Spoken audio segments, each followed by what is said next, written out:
ದಕ್ಷಿಣ ಕನ್ನಡ ಜಿಲ್ಲಾ ಪೊಲೀಸ್ ಘಟಕದ ವತಿಯಿಂದ ಈ ದಿನ ಅಂತಾರಾಷ್ಟ್ರೀಯ ಮಾದಕ ವಸ್ತುಗಳ ವಿರೋಧಿ ದಿನಾಚರಣೆಯ ಪ್ರಯುಕ್ತ ಕಾನೂನಿನ ಅರಿವು ಕಾರ್ಯಕ್ರಮವನ್ನು ನಾವು ಇವತ್ತು SDM PU ಕಾಲೇಜ್ ಇದರ ಪ್ರಾಂಗಣದಲ್ಲಿ ಆಯೋಜಿಸಿಕೊಂಡಿದ್ದೇವೆ. ನಮಗೆಲ್ಲರಿಗೂ ತಿಳಿದಿದೆ, ಇವತ್ತಿನ ದಿನ ಮಾದಕ ವಸ್ತು ಎಂಬುವಂತಹದ್ದು ಅಂತಾರಾಷ್ಟ್ರೀಯ ಮಟ್ಟದಿಂದ ಸಾಗಣೆಗಳಿಗಾಗಿ ನಮ್ಮ ದೇಶಕ್ಕೂ ಬಂದು ನಮ್ಮ ಹಳ್ಳಿಗಳಿಗೂ ತಲುಪಿರುವಂತಹದ್ದು ದುರದೃಷ್ಟಕರ. ವಸ್ತುಗಳಿಂದ ದೂರವಿರಿಸುವಂತಹ ಕೆಲಸವನ್ನು ಮಾಡುವಂತಹ ಸದುದ್ದೇಶವನ್ನು ಇರಿಸಿಕೊಂಡು ಪೊಲೀಸ್ ಇಲಾಖೆಯ ವತಿಯಿಂದ ನಾವು ಇಲ್ಲಿ ಈ ಕಾರ್ಯಾಗಾರವನ್ನು ಹಮ್ಮಿಕೊಂಡಿದ್ದೇವೆ. ಇವತ್ತಿನ ಈ ಕಾರ್ಯಕ್ರಮ ಬಿ ಪ್ರಾಂಶುಪಾಲರು SDM PU ಕಾಲೇಜ್ ಉಜಿರೆ, ಅದೇ ರೀತಿಯಲ್ಲಿ ಪೊಲೀಸ್ ನಿರೀಕ್ಷಕರಾಗಿರತಕ್ಕಂತಹ ಶ್ರೀ BG ಸುಬ್ಬಾಪುರ ಮಠ್ ಇವರು ಕೂಡ, ಅದೇ ರೀತಿ doctor Rajesh B ಉಪಪ್ರಾಚಾರ್ಯರು SDM PU college ಇವರು ಕೂಡ ನಮ್ಮ ಇವತ್ತಿನ ಕಾರ್ಯಕ್ರಮದಲ್ಲಿ ಉಪಸ್ಥಿತರಿದ್ದಾರೆ. ಅದೇ ರೀತಿ ಕಾರ್ಯಕ್ರಮಕ್ಕೆ ಎಲ್ಲರೂ ಕೂಡ ಆಗಮಿಸಿದ್ದೀರಿ. ಇವತ್ತಿನ ಈ ಕಾರ್ಯಕ್ರಮವನ್ನ ನಾವು ಪ್ರಾರ್ಥನೆಯೊಂದಿಗೆ ಪ್ರಾರಂಭವನ್ನು ಮಾಡ್ತಾ ಇದ್ದೇವೆ. ಶ್ರೀಮತಿ ಅಮೃತ ಉಪನ್ಯಾಸಕಿ SDM PU ಕಾಲೇಜ್ ಇವರು ವೇದಿಕೆಯಲ್ಲಿ.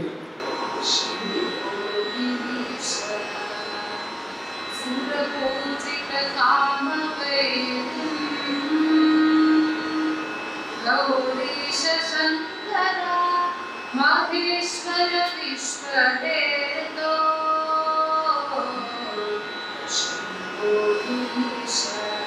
सुरपूजित गौरीश शंकर महेश्वर विश्वदेतो धर्मस्थलेश सकलेश दया श्री मंजुनाथ निकला कुरु मंगलम मे धर्मस्थलेश सकलेश दयापयोधे श्री मंजुनाथ निकला कुरु मंगलम मे कुरु मंगलम कुरु मंगलम मे कुरु मंगलम मे कुरु मंगलम मे. ಕೊನೆಯ ದಿನ ಈ ಕಾರ್ಯಕ್ರಮಕ್ಕೆ ಶುಭ ಹಾರೈಸಿದ ಶ್ರೀಮತಿ ಅಮೃತ ಉಪನ್ಯಾಸಕರು SDM PU ಕಾಲೇಜು ಉಜಿರೆ ಇವರಿಗೆ ಪೊಲೀಸ್ ಇಲಾಖೆ ವತಿಯಿಂದ ವಂದನೆ. ಇವತ್ತು ಎಲ್ಲ ಕಡೆಯಲ್ಲಿ ಇವತ್ತು ಅಂತಾರಾಷ್ಟ್ರೀಯ ಮಾದಕ ದ್ರವ್ಯ ವಿರೋಧಿ ದಿನಾಚರಣೆಯನ್ನು ನಮ್ಮ ರಾಷ್ಟ್ರದಾದ್ಯಂತ ಆಚರಿಸ್ತಾ ಇದ್ದಾರೆ. ಈ ಮಾದಕ ದ್ರವ್ಯ ಅಂತ ಹೇಳುವಂಥದ್ದು ನಮ್ಮ ಮಾನವ ಜನಾಂಗದ ಒಂದು ದೊಡ್ಡ ಪಿಡುಗು ಅಂತಲೇ ಹೇಳ್ಬೋದು. ನಮ್ಮಲ್ಲಿ ಸ್ಟೂಡೆಂಟ್ ಲೈಫ್ ಗೋಲ್ಡನ್ ಲೈಫ್ ಅಂತಲೇ ಹೇಳ್ತಾರೆ. ಇಂದಿನ ನಮ್ಮ ಯುವಕರೇ ಮುಂದಿನ ಜನಾಂಗವಾಗುವಂಥವರು. ಈ ನಿಟ್ಟಿನಲ್ಲಿ ಇವತ್ತು ಯುವ ಪೀಳಿಗೆ ಹಾಳಾಗಲಿಕ್ಕೆ ಅಂದ್ರೆ ಯುವ ಪೀಳಿಗೆಯನ್ನು ಹಾಳು ಮಾಡುವಂತಹ ಒಂದು ಈ ಮಾದಕ ದ್ರವ್ಯ ಏನಿದೆ ಅದು ನಮ್ಮ ಸಮಾಜದ ಒಂದು ಬಹಳ ದೊಡ್ಡ ಪಿಡುಗು ಅಂತ ನಾವು ಹೇಳ್ಬೋದು. ಇಂತಹ ದಿನಾಚರಣೆಗಳನ್ನು ಆಚರಿಸುವುದರ ಮೂಲಕವಾಗಿ ನಾವು ಇಡೀ ಸಮಾಜದಲ್ಲಿ ಒಂದು ಜಾಗೃತಿಯನ್ನು ಮೂಡಿಸುವಂತಹ ಕೆಲಸ ನಡೀಬೇಕು. ಆ ನಿಟ್ಟಿನಲ್ಲಿ ನಮ್ಮ ಬೆಳ್ತಂಗಡಿ ಪೊಲೀಸ್ ಇಲಾಖೆ, ಪೊಲೀಸ್ ಠಾಣೆಯ ವತಿಯಿಂದ ಇಂಥ ಒಂದು ಕಾರ್ಯಕ್ರಮವನ್ನು ಹಮ್ಮಿಕೊಂಡಿರುವುದು ನಿಜವಾಗಿ ಒಂದು ಒಳ್ಳೆಯ ವಿಚಾರ ಅಂತ ನನ್ನ ಭಾವನೆ. ನಮ್ಮ SDM college Ujire SDM PU college Ujire ಹಾಗೂ ಬೆಳ್ತಂಗಡಿ ಪೊಲೀಸ್ ಠಾಣೆಯ ಆಶ್ರಯದಲ್ಲಿ ಇವತ್ತು ಮಾದಕ ದ್ರವ್ಯ ವಿರೋಧಿ ದಿನಾಚರಣೆಯನ್ನು ನಾವಿಲ್ಲಿ ಆಚರಿಸ್ತಾ ಇದ್ದೇವೆ. ಇದರ ಅಧ್ಯಕ್ಷತೆಯನ್ನು ವಹಿಸಿರುವಂತವರು ಶ್ರೀಯುತ ನಾಗೇಶ್ ಕೆ ಅವರು, ಪೊಲೀಸ್ ವೃತ್ತ ನಿರೀಕ್ಷಕರು, ಬೆಳ್ತಂಗಡಿ ಗ್ರಾಮಾಂತರ ವೃತ್ತ. ಇವರನ್ನು ನಮ್ಮ ಕಾಲೇಜಿನ ಪರವಾಗಿ ಈ ಕಾರ್ಯಕ್ರಮಕ್ಕೆ ನಾನು ಆತ್ಮೀಯವಾಗಿ ಸ್ವಾಗತಿಸ್ತಾ ಇದ್ದೇನೆ ಸರ್.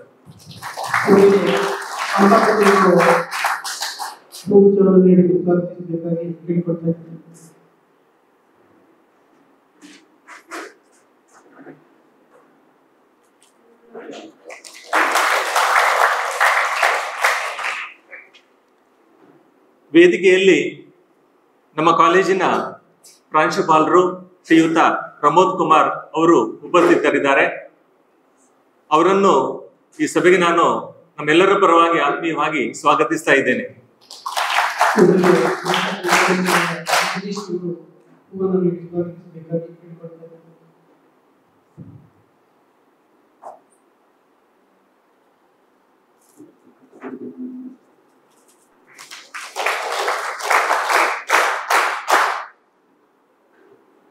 ಇನ್ನೊಬ್ಬರು ನಮ್ಮ ವೇದಿಕೆಯಲ್ಲಿರುವಂತಹ ಗಣ್ಯರು ಶ್ರೀಯುತ ವಿವೇಕ್ ವಿನ್ಸೆಂಟ್ ಪಾಯಸ್ ಅವರು, ರಾಜ್ಯ ಕಾರ್ಯದರ್ಶಿಗಳು, ಶ್ರೀ ಧರ್ಮಸ್ಥಳ ಗ್ರಾಮಾಭಿವೃದ್ಧಿ ಯೋಜನೆ ಜನಜಾಗೃತಿ ವೇದಿಕೆ ಹಾಗೂ ವ್ಯಸನ ಮುಕ್ತ ಕೇಂದ್ರ ಇದರ ನಿರ್ದೇಶಕರಾಗಿದ್ದಾರೆ.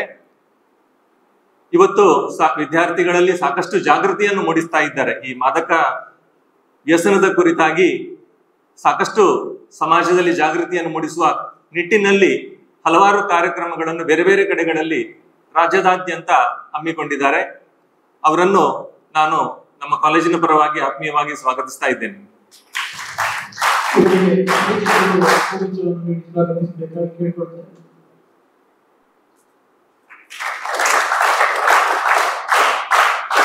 ವೇದಿಕೆಯಲ್ಲಿ ಶ್ರೀ ಬಿಜಿ ಸುಬ್ಬಾಪುರ ಮಠ್ ಪೊಲೀಸ್ ನಿರೀಕ್ಷಕರು, ಬೆಳ್ತಂಗಡಿ ಪೊಲೀಸ್ ಠಾಣೆ, ಇವರು ಉಪಸ್ಥಿತರಿದ್ದಾರೆ. ಇಂಥ ಒಂದು ಒಳ್ಳೆಯ ಕಾರ್ಯಕ್ರಮವನ್ನು ಇಲ್ಲಿ ಆಯೋಜಿಸುವಲ್ಲಿ ಬಹಳಷ್ಟು ಇಂತಹ ಆಸಕ್ತಿಯಿಂದ ಇಂತಹ ಕಾರ್ಯಕ್ರಮಗಳನ್ನು ಆಯೋಜಿಸ್ತಾ ಇದ್ದಾರೆ. ಸರ್, ತಮಗೂ ನಮ್ಮ ಕಾಲೇಜಿನ ಪರವಾಗಿ ಆತ್ಮೀಯವಾದಂತಹ ಸ್ವಾಗತ.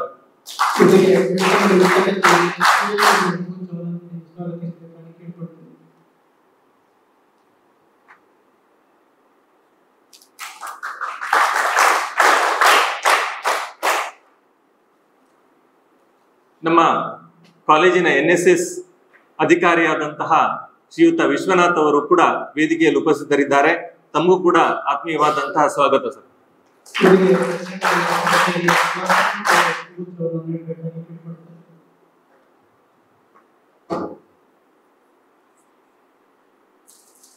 ಶ್ರೀ ವಿಜಯ್ ಕುಮಾರ್, ಹೆಡ್ ಕಾನ್ಸ್ಟೇಬಲ್, ಬೆಳ್ತಂಗಡಿ ಗ್ರಾಮಾಂತರ ವೃತ್ತ, ಇವರು ಸಾಕಷ್ಟು ಈ ಕಾರ್ಯಕ್ರಮವನ್ನು ಆಯೋಜಿಸುವಲ್ಲಿ ಒಂದು ಸಹಕಾರವನ್ನು ನೀಡಿದ್ದಾರೆ. ಅವರಿಗೂ ನಮ್ಮ ಬೆಳ್ತಂಗಡಿ ಠಾಣೆಯ ಬೇರೆ ಬೇರೆ ಸಿಬ್ಬಂದಿಗಳು ಇಲ್ಲಿಗೆ ಆಗಮಿಸಿದ್ದೀರಿ. ನಿಮಗೂ ಆತ್ಮೀಯವಾದಂತಹ ಸ್ವಾಗತ. ಕಾಲೇಜಿನ ಬೋಧಕೇತರ ವರ್ಗದವರು ಇಲ್ಲಿ ಉಪಸ್ಥಿತರಿದ್ದಾರೆ. ತಮಗೂ ಕೂಡ ಆದರದ ಸ್ವಾಗತ. ಹಾಗೂ ಮುಖ್ಯವಾಗಿ ನಮ್ಮ ಈ ಕಾರ್ಯಕ್ರಮದ ಕೇಂದ್ರ ಬಿಂದುಗಳು ವಿದ್ಯಾರ್ಥಿಗಳು. ನಿಮ್ಮೆಲ್ಲರನ್ನೂ ಕೂಡ ನಾನು ಆತ್ಮೀಯವಾಗಿ ಸ್ವಾಗತಿಸ್ತಾ ಇದ್ದೇನೆ.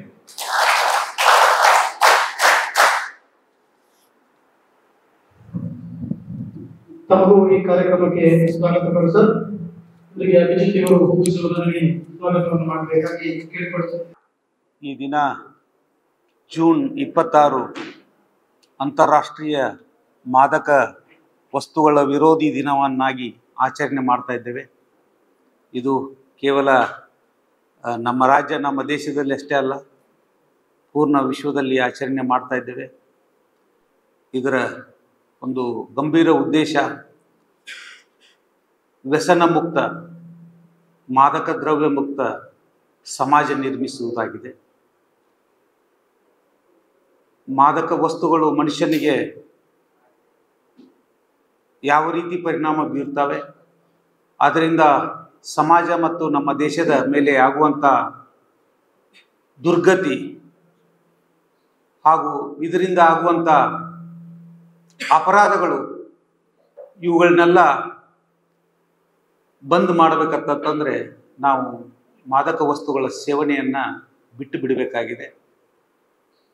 ಮಾದಕ ವಸ್ತುಗಳ ಸೇವನೆ ಇಲ್ಲಿ ಮೋಸ್ಟ್ಲಿ ಇಲ್ಲಿದ್ದವರು ಯಾರು ಆ ರೀತಿ ಇಲ್ಲ, ಆದರೆ ತಮ್ಮ ಗೆಳೆಯರು ಆ ರೀತಿ ಒಂದು ವ್ಯಸನಕ್ಕೆ ಬಲಿಯಾಗಿದ್ದರೆ ತಮ್ಮ ಜವಾಬ್ದಾರಿ ಇದೆ. ಅದು ಜವಾಬ್ದಾರಿಯಿಂದ ಅದನ್ನು ಬಿಡಿಸಬೇಕು. ಅವರು ಬಿಡದೇ ಇದ್ದರೆ ಅವಶ್ಯ ಮಾಹಿತಿಯನ್ನು ಪೊಲೀಸ್ ಇಲಾಖೆಗೆ ಕೊಡಬೇಕಾಗುತ್ತೆ. ಪೊಲೀಸ್ ಇಲಾಖೆಗೆ ಕೊಡುವುದರಿಂದ ನಾವು ಅವರ ಮೇಲೆ ಕಾನೂನು ಕ್ರಮ ತಗೊಳ್ತೀವಿ. ಇದರಿಂದ ಏನಾಗುತ್ತೆ, ಕಾನೂನು ಕ್ರಮ ತೆಗೆಯುವುದರಿಂದ ಎಲ್ಲರಿಗೂ ಒಂದು ಭಯ ಅನ್ನೋದು ವಾತಾವರಣ, ನಾವು ಈ ರೀತಿ ಸೇವನೆ ಮಾಡಿದರೆ ಪೊಲೀಸ್ ಇಲಾಖೆ ನಮ್ಮ ಮೇಲೆ ಕೇಸ್ ಹಾಕಿ ಮತ್ತಿನ್ನೆಲ್ಲೋ ಕಳಿಸುತ್ತೆ ಅಂತ ಹೇಳಿ ಒಂದು ಭಯದಲ್ಲಿ ಎಲ್ಲರೂ ಬಿಡಬಹುದು ಅನ್ನೋ ಒಂದು ಉದ್ದೇಶ. ಕೇಸ್ ಯಾರ ಮೇಲೆ ಆಗುತ್ತೆ ಅಂತಂದ್ರೆ,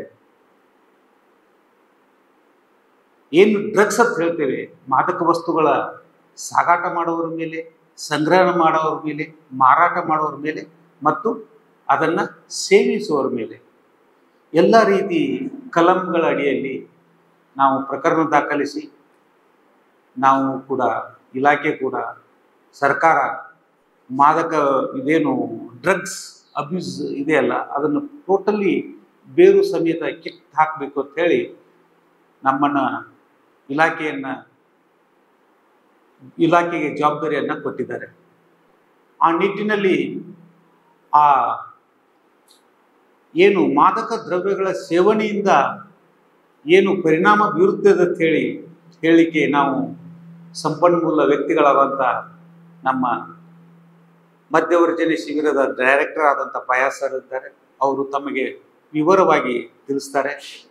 ಮತ್ತು ನಾನು ಹೇಳುವುದಿಷ್ಟೇ, ತಾವೆಲ್ಲರೂ ಅದಕ್ಕೆ ಸಹಯೋಗ ಕೊಡಬೇಕು. ಕೊಟ್ಟು ಒಂದು ಉತ್ತಮ ಸಮಾಜ ನಿರ್ಮಾಣ ಮಾಡಲು ತಮ್ಮ ಒಂದು ಜವಾಬ್ದಾರಿಯನ್ನು ತೋರಿಸಬೇಕಂತ ಹೇಳ್ತಾ, ಮತ್ತೆ ಈ ದಿನ ಈ ಕಾರ್ಯಕ್ರಮಕ್ಕೆ ಏನು ನಮಗೆ ಅನುವು ಮಾಡಿ ಇಲ್ಲಿ ಒಂದು ವ್ಯವಸ್ಥೆ ಮಾಡಿಕೊಟ್ಟಂಥ ನಮ್ಮ ಮಾನ್ಯ ಪ್ರಾಂಶುಪಾಲರು, ಉಪ ಪ್ರಾಂಶುಪಾಲರು ಮತ್ತು ತಮ್ಮೆಲ್ಲರಿಗೂ ನಾನು ಧನ್ಯವಾದಗಳನ್ನು ಹೇಳ್ತಾ ನನ್ನೆರಡು ಮಾತುಗಳನ್ನು ಮುಗಿಸುತ್ತೇನೆ. ಜೈ ಹಿಂದ್, ಜೈ ಕರ್ನಾಟಕ.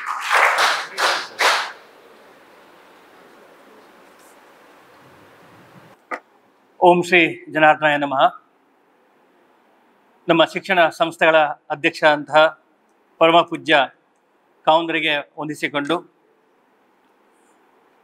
ವೇದಿಕೆಯಲ್ಲಿ ಉಪಸ್ಥಿತಕ್ಕಂತಹ ಬೆಳ್ತಂಗಡಿ ಗ್ರಾಮೀಣ ವೃತ್ತ ನಿರೀಕ್ಷಕರಾದಂತಹ ನಾಗೇಶ್ ಕದ್ರಿ ಅವರೇ, ಇನ್ನೋರ್ವ ವೃತ್ತ ನಿರೀಕ್ಷಕರಾದಂತಹ ಸುಬ್ಬಾಪುರ ಮಠ ಅವರೇ, ಇವತ್ತಿನ ಈ ಒಂದು ಸಮಾರಂಭದಲ್ಲಿ ಮುಖ್ಯ ಸಂಪನ್ಮೂಲ ವ್ಯಕ್ತಿಯಾಗಿ ಮಾದಕ ದ್ರವ್ಯ ಅಥವಾ ವ್ಯಸನದ ಬಗ್ಗೆ ಒಂದು ವಿರೋಧಿ ಭಾವನೆಯನ್ನು ಮೂಡಿಸ್ತಕ್ಕಂತಹ, ಅದರಾಗತಕ್ಕಂತಹ ಪರಿಣಾಮಗಳ ಬಗ್ಗೆ ಜಾಗೃತಿಯನ್ನು ಮೂಡಿಸ್ತಕ್ಕಂತಹ ಸಂಪನ್ಮೂಲ ವ್ಯಕ್ತಿ ಅಂತ ವಿವೇಕ್ ಪಾಯಸ್ ಅವರೇ, ನಮ್ಮ ಕಾಲೇಜಿನ ಉಪ ಪ್ರಾಂಶುಪಾಲರಾದಂಥ ಡಾಕ್ಟರ್ ರಾಜೇಶ್ ಅವರೇ, ರಾಷ್ಟ್ರೀಯ ಸೇವಾ ಯೋಜನೆಯ ಯೋಜನಾಧಿಕಾರಿಯಾದಂತಹ ಪ್ರೊಫೆಸರ್ ವಿಶ್ವನಾಥ್ ಅವರೇ, ಇಲ್ಲಿರ್ತಕ್ಕಂಥ ಎಲ್ಲ ಪೊಲೀಸ್ ಬಾಂಧವರೇ ಹಾಗೂ ವಿದ್ಯಾರ್ಥಿನಿಯರೇ, ನಿಮಗೆಲ್ಲ ಆಶ್ಚರ್ಯ ಆಗ್ಬೋದು, ಇವತ್ತು ನಮಗೆ ವಿದ್ಯಾರ್ಥಿಗಳಿಗೆ ಯಾಕೆ ಈ ಕಾರ್ಯಕ್ರಮವನ್ನು ಇಲ್ಲಿ ಇಟ್ಕೊಂಡಿದ್ದಾರೆ ಅಂತೇಳಿ. ಬಹುಶಃ ಇವತ್ತಿನ ಸಮಾಜವನ್ನು ನಾವು ಪರಿಗಣಿಸಿದರೆ ಅತ್ಯಂತ ಹೆಚ್ಚು ಸಂಖ್ಯೆಯಲ್ಲಿ ಈ ಮಾದಕ ದ್ರವ್ಯ ಸೇವನೆಯ ವ್ಯಸನಕ್ಕೆ ಬಲಿಯಾಗುವವರು ನಿಮ್ಮ ಪ್ರಾಯದವರು. ಈ ಒಂದು ಹಂತದಲ್ಲಿ ಅದು ನಾವು ಬೇಕಂತಲೇ ಆರಂಭಿಸೋದಿಲ್ಲ, ನಮಗೆ ಅದು ಬೇಕಂತಕ್ಕಂತಹ ಒಂದು ಉದ್ದೇಶ ನಾವು ಆರಂಭಿಸೋದಿಲ್ಲ. ಆದರೆ ಯಾವುದೋ ಒಂದು ಕ್ಷಣದಲ್ಲಿ ಯಾರಿಂದಲೋ ಅದರ ರುಚಿಯನ್ನ ನಾವು ಸವಿದು ಆಮೇಲೆ ಅದನ್ನ ಬಿಡಲಾರದಂಥ ಪರಿಸ್ಥಿತಿಗೆ ಹೋಗಿ ನಮ್ಮ ಜೀವನವನ್ನೇ ಹಾಳು ಮಾಡ್ತಕ್ಕಂತಹ ಒಂದು ಪ್ರಸಂಗಗಳನ್ನು ನಾವಿಲ್ಲಿ ಕಾಣ್ತಾ ಇದ್ದೇವೆ. ಬಹುಶಃ ನಮ್ಮ ದೇಶದ ಆಸ್ತಿ ಅಂತ ಹೇಳಿದ್ರೆ ಅದು ಈಗಿನ ನಮ್ಮ ಯುವಜನತೆ. ಇಂತಹ ಯುವಜನತೆಯೇ ಸಮಾಜದಿಂದ ವಿಮುಖರಾಗಿ ಕ್ಷಣಿಕದ ಸುಖಕ್ಕಾಗಿ ಇಂತಹ ವ್ಯಸನಗಳಿಗೆ ಬಲಿ ಬೀಳುವುದರಿಂದ ಅದು ಬಹುಶಃ ದೊಡ್ಡ ದುರದೃಷ್ಟಕರ ಸಂಗತಿ ಎಂದು ಹೇಳಿಕೆ ಬಯಸ್ತೇನೆ. ಈ ನಿಟ್ಟಿನಲ್ಲಿ ಈ ದ್ರವ್ಯಗಳ ಬಗ್ಗೆ, ಈ ವ್ಯಸನದ ಬಗ್ಗೆ ನಮಗೆ ಜಾಗೃತಿ ಉಂಟಾಗಬೇಕು. ಅಂಥವರು ಉಪಯೋಗಿಸೋರು ಕಂಡ್ರೆ ಅವರನ್ನ ಆ ಚಟದಿಂದ ಬಿಡಿಸಲು ನಾವು ಕೂಡ ಪ್ರಯತ್ನ ಮಾಡಬೇಕು. ಖಂಡಿತವಾಗಿ ನಮ್ಮಿಂದ ಸಾಧ್ಯ ಇಲ್ಲ ಎಂಬುದಾಗಿ ಕೈ ಚೆಲ್ಲಿ ಕುಳಿತರೆ ಬಹುಶಃ ಎಲ್ಲರೂ ಆ ರೀತಿ ಕುಳಿತರೆ ಬಹುಶಃ ಎಲ್ಲ ನಮ್ಮ ಸಮಾಜ ಇಡೀ ಆ ಮಾದಕ ವ್ಯಸನಯುಕ್ತವಾದಂತಹ ಸಮಾಜ ಆಗ್ತದೆ. ಹಾಗಾಗಿ ಅವನು ಯಾರೇ ಆಗಿರಲಿ, ನಮ್ಮ ಗೆಳೆಯನಾಗಿರ್ಲಿ ಅಥವಾ ಸಂಬಂಧಿಕನಾಗಿರ್ಲಿ ಅಥವಾ ಇನ್ನೋರ್ವ ನಮ್ಮ ಸ್ನೇಹಿತನೇ ಆಗಿರ್ಲಿ, ಅವರಿಗೆ ತಿಳಿ ಹೇಳುವ ಮುಖಾಂತರವಾಗಿ ಅವರಿಗೆ ಅದರ ಪರಿಣಾಮವನ್ನು ನಾವು ವಿವರಿಸಿ ಹೇಳಿದರೆ ಖಂಡಿತವಾಗಿ ಕೂಡ ಅದರಿಂದ ವಿಮುಖರಾಗತಕ್ಕಂತಹ ಒಂದು ಪರಿಸ್ಥಿತಿ ಅಲ್ಲಿದೆ. ಅದರಿಂದಾಗಿ ಇವತ್ತು ನಮ್ಮ ಕಾಲೇಜಿನಲ್ಲಿ ವಿಶ್ವ ಮಾದಕ ದ್ರವ್ಯ ವಿರೋಧಿ ದಿನವನ್ನ ನಮ್ಮ ಬೆಳ್ತಂಗಡಿಯ ಪೊಲೀಸ್ ಇಲಾಖೆ ನಮ್ಮ ಕಾಲೇಜಲ್ಲಿ ಹಮ್ಮಿಕೊಂಡಿದೆ. ಈ ಒಂದು ಕಾರ್ಯಕ್ರಮದಲ್ಲಿ ಹಮ್ಮಿಕೊಂಡು ನಮ್ಮ ಯುವ ಜನತೆಗೆ, ನಮ್ಮ ಯುವ ಪೀಳಿಗೆಗೆ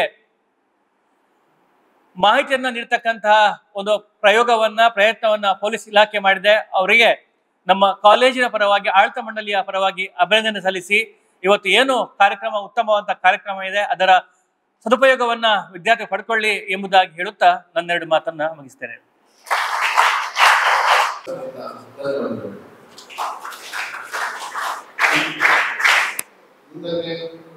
ರಾಜ್ಯ ಕಾರ್ಯದರ್ಶಿಗಳು ಶ್ರೀ ಕ್ಷೇತ್ರ ಧರ್ಮಸ್ಥಳ ಗ್ರಾಮಾಭಿವೃದ್ಧಿ ಯೋಜನೆಯ ಸ್ಥಳ ಸಾನ್ನಿಧ್ಯದ ಎಲ್ಲ ದೇವರಿಗೆ ಭಕ್ತಿಯಿಂದ ನಮಸ್ಕರಿಸಿಕೊಂಡು ನಮ್ಮ ಕಾರ್ಯಕ್ರಮದ ಪೂಜ್ಯರಾದಂಥ ಡಾಕ್ಟರ್ ಡಿ ವೀರೇಂದ್ರ ಹೆಗಡೆಯವರ ಮಾನವರ ಆಶೀರ್ವಾದವನ್ನು ಬೇಡಿಕೊಂಡು ವಿಶೇಷವಾದ ಕಾರ್ಯಕ್ರಮ ಇವತ್ತು ನಡೀತಾ ಇದೆ.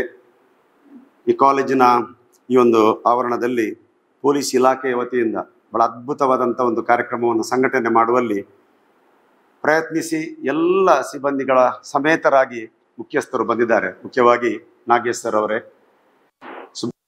ಮಠರವರೇ ಮತ್ತು ಇಲ್ಲಿಯ ಬಹಳ ಪ್ರೀತಿಯ ನಮಗೆಲ್ಲರಿಗೂ ಬಹಳ ಶಿಸ್ತುಬದ್ಧವಾಗಿ ನಮ್ಮನ್ನು ಬೋಧಿಸುವ ಪ್ರಾಚಾರ್ಯರಾದ ಪ್ರಮೋದ್ ಸರ್ ಅವರೇ, ಉಪಪ್ರಾಚಾರ್ಯರೇ, ನಮ್ಮ ಘಟಕದ ಎನ್ ಎಸ್ ಎಸ್ ಘಟಕದ ಮುಖ್ಯಸ್ಥರೇ ಮತ್ತು ಇಲ್ಲಿ ನೆರೆದ ಎಲ್ಲ ಕಾಲೇಜಿನ ಮತ್ತು ಪೊಲೀಸ್ ಸಿಬ್ಬಂದಿ ಹಾಗೂ ಕಾಲೇಜಿನ ಎಲ್ಲ ಸಿಬ್ಬಂದಿಗಳೇ ಹಾಗೂ ನನ್ನ ಪ್ರೀತಿಯ ವಿದ್ಯಾರ್ಥಿನಿ ಮಿತ್ರರೇ, ಇದೊಂದು ಬಹಳ ಕಾಳಜಿಯ ಕಾರ್ಯಕ್ರಮ. ನಿಮ್ಮ ತಂದೆ ತಾಯಿ ನಿಮ್ಮನ್ನು ಎಷ್ಟು ಪ್ರೀತಿಸ್ತಾರೋ ಅದಕ್ಕಿಂತ 10 ಪಾಲು ಹೆಚ್ಚು ಸಮಾಜ ಪ್ರೀತಿಸ್ತದೆ ಮತ್ತು ಕಾಲೇಜ್ ಪ್ರೀತಿಸ್ತದೆ ಎನ್ನುವುದಕ್ಕೆ ಈ ಕಾರ್ಯಕ್ರಮ ಸಾಕ್ಷಿಯಾಗಿದೆ. ವಿದ್ಯೆ ಕಲಿಸದ ತಂದೆ, ಬುದ್ಧಿ ಹೇಳದ ಗುರು, ಬಿದ್ದಲು ಎತ್ತದ ತಾಯಿ ಶುದ್ಧ ವೈರಿಗಳಂತೆ. ಇವತ್ತು ವಿದ್ಯೆ ಕಲಿಸುವಂಥ ಗುರುಗಳೇ ಕೆಲವೊಮ್ಮೆ ವಿದ್ಯಾರ್ಥಿಗಳಿಗೆ ಅಥವಾ ಶಿಷ್ಯರಿಗೆ ಮಾರಕವಾಗುವಂಥ ಕಾಲಘಟ್ಟದಲ್ಲಿ ನಾವಿದ್ದೇವೆ.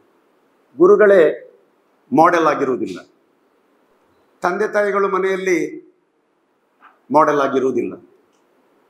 ತಂದೆ ತಾಯಿಗಳನ್ನು ಮಕ್ಕಳು ನೋಡ್ತಾರೆ, ಅವ್ರು ಏನು ಮಾಡ್ತಾರೆ ಅದನ್ನೇ ಕಲಿತಾರೆ. ಅವನು ಸ್ಮೋಕ್ ಮಾಡಿದರೆ ಸ್ಮೋಕನ್ನೇ ಕಲಿತಾರೆ, ಗುಡ್ಕಾ ತಿಂದರೆ ಅದನ್ನೇ ಮಾಡಬೇಕು ಅಂತ ಅನಿಸ್ತದೆ. ಮನೆಯೇ ಮೊದಲ ಪಾಠಶಾಲೆ, ಜನನಿಯೇ ಮೊದಲ ಗುರು ಅಂತ ಹೇಳ್ತಾರೆ. ಆ ಪಾಠಶಾಲೆಯಲ್ಲಿ ಮೊದಲೇನು ಸಿಗ್ತದೆ ಅದನ್ನೇ ನೋಡ್ತಾರೆ. ಇದು ತಪ್ಪಲ್ಲ ಎನ್ನುವ ಮನೋಭಾವನೆ ಸೃಷ್ಟಿಯಾದರೆ ಸಾಕು ಮಕ್ಕಳಿಗೆ, ಅದು ಅಚ್ಚಳಿಯದೆ ತಲೆಯಲ್ಲಿ ಉಳಿತದೆ. ಅದನ್ನೇ ಮುಂದುವರಿಸುವ ಕಾಲಘಟ್ಟ ಬರುವಾಗ ಅದನ್ನು ಮುಂದುವರಿಸಿಕೊಂಡು ಹೋಗ್ತಾರೆ. ಮನೆಯಲ್ಲೇ ಕೆಲವೊಮ್ಮೆ ಮಕ್ಕಳ ಮುಂದೆ ಅಪ್ಪ ಅಮ್ಮ ಕುಡಿದು ಬಾರ್ ಆ್ಯಂಡ್ ರೆಸ್ಟೋರೆಂಟ್ ಥರ ಮನೆಯಲ್ಲೇ ಗದ್ದಲ, ಸದ್ದು, ಮೋಜು ಮಸ್ತಿಯ ಪಾರ್ಟಿಗಳಾಗುವಂಥದ್ದು ನಾವು ಗಮನಿಸ್ತೇವೆ. ತಾಯಿ ಎಷ್ಟೋ ಅಪರಾಧಗಳಿಗೆ ಮುಖ್ಯ ಕಾರಣ ಇವತ್ತು ಡ್ರಗ್ಸ್, ಈ ಒಂದು ಮಾಯಾಜಾಲದಲ್ಲಿ ಹೆಣ್ಮಕ್ಕಳು ಸಿಲುಕಿದ್ದಾರೆ. ಪ್ರತಿಷ್ಠಿತ ಮಂಗಳೂರಿನ ಒಂದು ಕಾಲೇಜಲ್ಲಿ ಒಂದು ಹುಡುಗಿ ಡ್ರಗ್ಸ್ ಸಿಗಲಿಲ್ಲ ಎನ್ನುವುದಕ್ಕೆ ಆತ್ಮಹತ್ಯೆ ಮಾಡಿದ್ದು ನನಗೆ ಇನ್ನೂ ಮರೆಯಲಿಲ್ಲ. ಪ್ರತಿಷ್ಠಿತ ಕಾಲೇಜಲ್ಲಿ. ಆದರೆ ನಮ್ಮ ಶಾಲಾ ಕಾಲೇಜುಗಳು ತುಂಬ ಚೆನ್ನಾಗಿವೆ. ಉಜಿರೆ ಸೇರಿದಂತೆ ಮಂಗಳೂರು, ದಕ್ಷಿಣ ಕನ್ನಡ ಜಿಲ್ಲೆಯ, ಉಡುಪಿ ಜಿಲ್ಲೆಯ ಎಲ್ಲ ಶಾಲಾ ಕಾಲೇಜುಗಳು ನಂಬರ್ 1. ಅದರಲ್ಲಿ ಅದು ಒಳ್ಳೆಯದು ಇದು ಒಳ್ಳೆಯದು ಅಂತ ಹೇಳಲಿಕ್ಕಿಲ್ಲ. ನಾನು ಮಂಗಳೂರಿನ ರೋಷನ್ ನಿಲಯದಲ್ಲಿ MSW ಮಾಡಿದವ. ಇಡೀ ಭಾರತದಲ್ಲಿ ಅಷ್ಟು ಒಳ್ಳೆಯ ಲೈಬ್ರರಿ ಇಲ್ಲ. ಸಾಮಾನ್ಯ ಅಷ್ಟು ಒಳ್ಳೆಯ ಲೈಬ್ರರಿ ಪುಸ್ತಕಗಳು ಅಲ್ಲಿ ಸಿಗ್ತವೆ ಎಂಬುದು ನಮಗೆ ಗೊತ್ತಿದೆ. LSS ಕಾಲೇಜ್ ಆಗಿರ್ಬೋದು, SDM ಕಾಲೇಜ್ ಆಗಿರ್ಬೋದು, ಇಲ್ಲಿಯ ಲೆಕ್ಚರರ್ಸು ಮತ್ತು ಪಾಠಗಳು, ಲೈಬ್ರರಿ ವಂಡರ್ಫುಲ್. ಆದರೆ ಕಾಲೇಜಿನ ಕ್ಯಾಂಪಸ್ನ ಹೊರಗೆ ಡ್ರಗ್ಸ್ ಚಾಲ ಇದೆ. ಇಲ್ಲಿ ಹೊರಗೆ ಒಂದು ಗೂಡಂಗಡಿ ಇದ್ದರೆ, ನನಗೆ ಗೂಡಂಗಡಿ ಒಂದು ಇದ್ದರೆ, 16 ವರ್ಷದ ಹುಡುಗ ಬಂದರೆ ಅವನೊಬ್ಬ ಸಿಗರೇಟ್ ಬಂದು ಕೇಳಿದರೆ ನಾನು ಕೊಡ್ತೇನೆ. 15 ವರ್ಷದ ಹುಡುಗ ಬಂದು ಒಂದು ಬಾಟಲ್ ವಿಸ್ಕಿ ಕೊಡಪ್ಪ ಅಂತ ಕೇಳಿದರೆ ಇಲ್ಲಿ ವೈನ್ ಶಾಪ್ನವರು ಕೊಡ್ತಾರೆ. ಅದರ ಅರ್ಥ ಸಣ್ಣ ಸ್ವಂತ ಮಕ್ಕಳಿಗೆ ಬಂದು ಅಪ್ಪನಲ್ಲಿ ಕೇಳಿದರೆ ಕೊಡ್ತಾರಾ? ಈಗ ನನ್ನ ಮಗನೇ ಬಂದು ನನ್ನಲ್ಲಿ ಒಂದು ಸಿಗರೇಟ್ ಕೊಡು ಅಂತ ಕೇಳಿದರೆ ಅವ್ನು ಕೇಳೋದಿಲ್ಲ. First of all. ಎರಡನೇದಾಗಿ ಅವ್ನು ಕೇಳು ಅಂತ ಹೇಳಿದ್ರೆ ನಾನು ಕೊಡಲ್ಲ. ಅದರ ಅರ್ಥ ನನ್ನ ಮಕ್ಕಳು ಸರಿ ಇರಬೇಕು, ಇನ್ನೊಬ್ಬರ ಮಕ್ಕಳು ಏನಾದರೂ ಸರಿ ಎನ್ನುವಂಥ ಒಂದು ಪರಿಸ್ಥಿತಿಯಲ್ಲಿ ನಾವಿಲ್ಲಿ ಇದ್ದೇವೆ. ಆಗ ಏನು ಮಾಡಬೇಕು ನಾವು? ಆಗ ಕೊನೆಯಲ್ಲಿ ಬರೋದು ಒಂದು ಮಾತ್ರ, ಅರಿವೇ ಗುರು. ನಾವು ತಿಳ್ಕೊಂಡದ್ದು ಯಾವುದು ಸರಿ ಯಾವುದು ತಪ್ಪು, ಯಾವುದು ಮಾಡಬೇಕು ಯಾವುದು ಮಾಡಬಾರ್ದು, ಯಾವ್ದು ತಿನ್ಬೇಕು ಯಾವ್ದು ತಿನ್ನಬಾರ್ದು, ಯಾವ್ದು ಮುಟ್ಟಬೇಕು ಯಾವ್ದು ಮುಟ್ಟಬಾರ್ದು, ಇದನ್ನು ನಾವು ಸರಿಯಾಗಿ ತಿಳ್ಕೊಂಡು ಅರ್ಥ ಮಾಡಿಕೊಂಡು ಯಾವುದು ಸಂಸ್ಕೃತಿ ಸಂಸ್ಕಾರದ ಅಡಿಪಾಯದಲ್ಲಿ ಇದೆ, ಇಲ್ಲಿ ನೋಡಿ, ಯಾವುದು ಸಂಸ್ಕೃತಿ ಸಂಸ್ಕಾರದ ಚೌಕಟ್ಟಿನ ಒಳಗೆ ಇದೆ ಎಂಬುದನ್ನು ತಿಳ್ಕೊಂಡು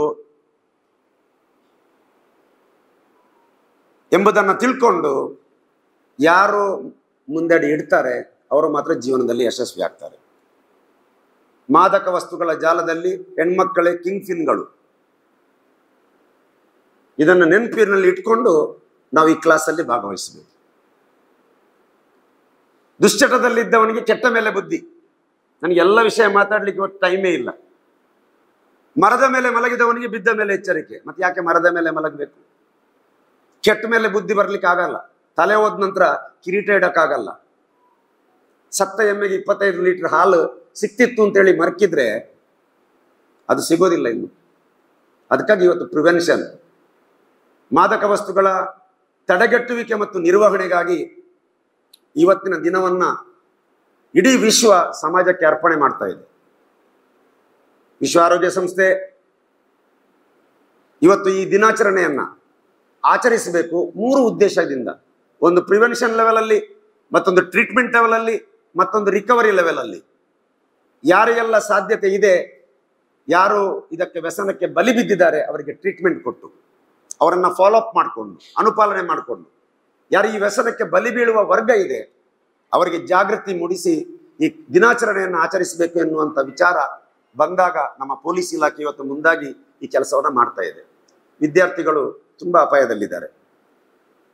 ನನಗೆ ರಾಜ್ಯದ ಜವಾಬ್ದಾರಿ ಪೂಜ್ಯರು ಕೊಟ್ಟಿದ್ದಾರೆ 3 ಕಾರ್ಯಕ್ರಮದ್ದು. ನಾನು ಒಂದು ದಿನನೂ ಟೆನ್ಷನ್ ಮಾಡಲೇ ಇಲ್ಲ. ಯಾಕೆ? ನಮ್ಮಲ್ಲಿ ಅಂತ ಕಾರ್ಯಕರ್ತರಿದ್ದಾರೆ, ನಮ್ಮಲ್ಲಿ ಅಂತ ವ್ಯವಸ್ಥೆ ಇದೆ, ನನಗೆ ತಲೆಬಿಸಿಯೇ ಇಲ್ಲ. ಈಗ ನಾಳೆ ಕಾರ್ಯಕ್ರಮ ಇದೆ, 500 ಜನ ಸೇರಿ. ನಮ್ಗೇನು ತಲೆಬಿಸಿ ಇಲ್ಲ. ಅದು ಕಾರ್ಯಕ್ರಮ ಜವಾಬ್ದಾರಿ ಕೊಟ್ಟವರು ಚೆನ್ನಾಗಿ ಮಾಡ್ತಾರೆ. ಆದರೆ ನನ್ನ 2 ಮಕ್ಕಳನ್ನು ಸಾಕಲಿಕ್ಕೆ ನಾನು ಪಟ್ಟ ಕಷ್ಟ ಅಷ್ಟಿಷ್ಟಲ್ಲ. ನನ್ನ ಮಗ ಇಂಜಿನಿಯರಿಂಗ್ ಓದಿ ಇವತ್ತು ಜಾಬಿಗೆ ಸೇರುವವರೆಗೆ ನಾನು ತುಂಬ ಕಷ್ಟಪಟ್ಟಿದ್ದೇನೆ, ತುಂಬ ಚಿಂತೆ ಮಾಡಿದ್ದೇನೆ. ಯಾಕಂತೇಳಿದರೆ ನನಗೆ ನನ್ನ 2 ಮಕ್ಕಳು ಆಸ್ತಿ ಇದ್ದಾಗೆ, 2 ಕಣ್ಣು ಇದ್ದಾಗೆ. ಭಾರತದಲ್ಲಿ ಸೀಮೆ ಎಣ್ಣೆ, ಡೀಸೆಲ್, ಪೆಟ್ರೋಲ್ ಎಂಥದ್ದು ಖಾಲಿ ಆದರೆ ಇಂಪೋರ್ಟ್ ಮಾಡ್ಬೋದು. ನನ್ನ ಮಗನೇ ಇಲ್ಲದಿದ್ರೆ, ಮಗಳೇ ಇಲ್ಲದಿದ್ರೆ ಎಲ್ಲಿಂದ ತರಿಸುವುದು? ಇಂಥ ಬಹಳ ಒಂದು ಭಾವನಾತ್ಮಕ ವಿಚಾರದಲ್ಲಿ ನಾವು ಯೋಚಿಸಿ ಇವತ್ತು ಈ ಕಾರ್ಯಕ್ರಮವನ್ನು ಇಲ್ಲಿ ಹಮ್ಮಿಕೊಂಡಿದ್ದೇವೆ. ಭಾರತದ ಜನಸಂಖ್ಯೆ ಅದು ವಿಶ್ವದಲ್ಲಿ ನಂಬರ್ 1. ಆದರೆ ಇವತ್ತು 3 ಕುಖ್ಯಾತಿಗೆ ಭಾರತ ಪಾತ್ರವಾಗ್ತಾ ಇದೆ. ಮದ್ಯ ವ್ಯಸನದಲ್ಲಿ ಭಾರತಕ್ಕೆ ಪ್ರಥಮ ಸ್ಥಾನ, ಮದ್ಯ ವ್ಯಸನ ಮತ್ತು ಸೇವನೆಯಲ್ಲಿ, ಧೂಮಪಾನ ವ್ಯಸನ ಮತ್ತು ಸೇವನೆಯಲ್ಲಿ 2ನೇ ಸ್ಥಾನ, ಮಾದಕ ವಸ್ತುಗಳ ಸೇವನೆ ಮತ್ತು ಮಾರಾಟದಲ್ಲಿ ಭಾರತಕ್ಕೆ 3ನೇ ಸ್ಥಾನ. ಇದು ಒಂದು ಜನಸಂಖ್ಯೆ ಕಾರಣ ಇರಬಹುದು, ವಿಸ್ತೀರ್ಣ ಕಾರಣ ಇರಬಹುದು. ಆದರೆ ಜನಸಂಖ್ಯೆ ಎಂಬುದು ಒಂದು ದೇಶದ ವರ ಆಗಬೇಕು, ಅದು ಶಾಪ ಆಗಬಾರದು. 65% ಪಾಲು ಯುವಕರು. ನೀವು ದೇಶದಲ್ಲಿ ಯುವಕರೇ ಹಾಳಾದರೆ ಈ ಭಾರತಕ್ಕೆ ಬೇರೆ ಮಿಸೈಲ್, ಬೇರೆ ಬಾಂಬ್, ಬೇರೆ ಯಾವುದು ಬೇಕಾಗಿಲ್ಲ. ನಮ್ಮ ದೇಶದ ಜನರೇ ನಮ್ಮ ದೇಶವನ್ನು ಹಾಳು ಮಾಡುವ ವ್ಯಕ್ತಿಗಳಾಗಿ ಮುಂದುವರಿತಾರೆ ಎಂಬುದನ್ನು ನಾವು ಇಲ್ಲಿ ಅರ್ಥ ಮಾಡ್ಕೊಳ್ಬೇಕಾಗ್ತದೆ. ಮಾದಕ ವಸ್ತುಗಳಲ್ಲಿ ಮುಖ್ಯವಾಗಿ ತುಂಬ ಡೆಫಿನೇಷನ್ಸ್ ಇದೆ, ಆದರೆ ನಾನು 1-2 ವಿಷಯಗಳನ್ನು ಮಾತ್ರ ಹೇಳ್ತೀನಿ ಇಲ್ಲಿ. ಮಾದಕ ವಸ್ತುಗಳಲ್ಲಿ ತುಂಬ ವಿಚಾರಗಳನ್ನು ಹೇಳ್ತಾರೆ. ಡ್ರಗ್ಸ್ ಅಂತ ಹೇಳಿದರೆ ಅದು ದೊಡ್ಡ ಸಬ್ಜೆಕ್ಟ್. ಅದರಲ್ಲಿ stimulants, depressants, narcotics, hallucinogens and cannabis ಅಂತೇಳಿ 5 ಪಂಗಡ ಮಾಡಿದ್ದಾರೆ. ಅದರಲ್ಲಿ ಭಾರತದಲ್ಲಿ ಬಹಳ ವಿಶೇಷವಾಗಿ ಮಾರಾಟವಾಗುವ ಡ್ರಗ್ಸ್ ಯಾವುದು ಅಂತ ಹೇಳಿದ್ರೆ, 1ನೇದ್ದು ಡಿಪ್ರೆಸೆಂಟ್ ವರ್ಗಕ್ಕೆ ಬರುವಂಥ ಆಲ್ಕೋಹಾಲ್, 2ನೇದು ಕ್ಯಾನಬಿಸ್, 3ನೇದು ಹೆರಾಯಿನ್, 4ನೇದು ಓಪಿಯಂ, 5ನೇದು ಫಾರ್ಮಸ್ಯೂಟಿಕಲ್ ಅಂದರೆ ಮೆಡಿಕಲ್ ಅಲ್ಲಿ ಸಿಗುವಂಥ ಆ ಒಂದು ಓಪಿಯಡ್ಸ್ಗಳು. ನೆಕ್ಸ್ಟ್ ನಮ್ಮ ಟೊಬ್ಯಾಕೊ ಪ್ರಾಡಕ್ಟ್ಸ್, ನಿಕೋಟಿನ್ ಪ್ರಾಡಕ್ಟ್ಸ್ ಅಂತ ಹೇಳ್ತಾರೆ. ಮತ್ತೆ ಬರೋದು ಬೆನ್ಜೋಡೈಸೆಪಿನಿಸ್ ಅಂದರೆ ನಿದ್ದೆ ಗುಳಿಗೆ, ಇಂಥ ಗುಳಿಗೆಗಳಲ್ಲಿ ಬರುವಂಥದ್ದು. ಕೊನೆಗೆ ಮೆಥಬೆಟಮೈನ್ ಅಂತೇಳಿ, ಕ್ರಿಸ್ಟಲ್ ಮಿತ್ ಅಂತ ಹೇಳ್ತಾರೆ ಅದಕ್ಕೆ.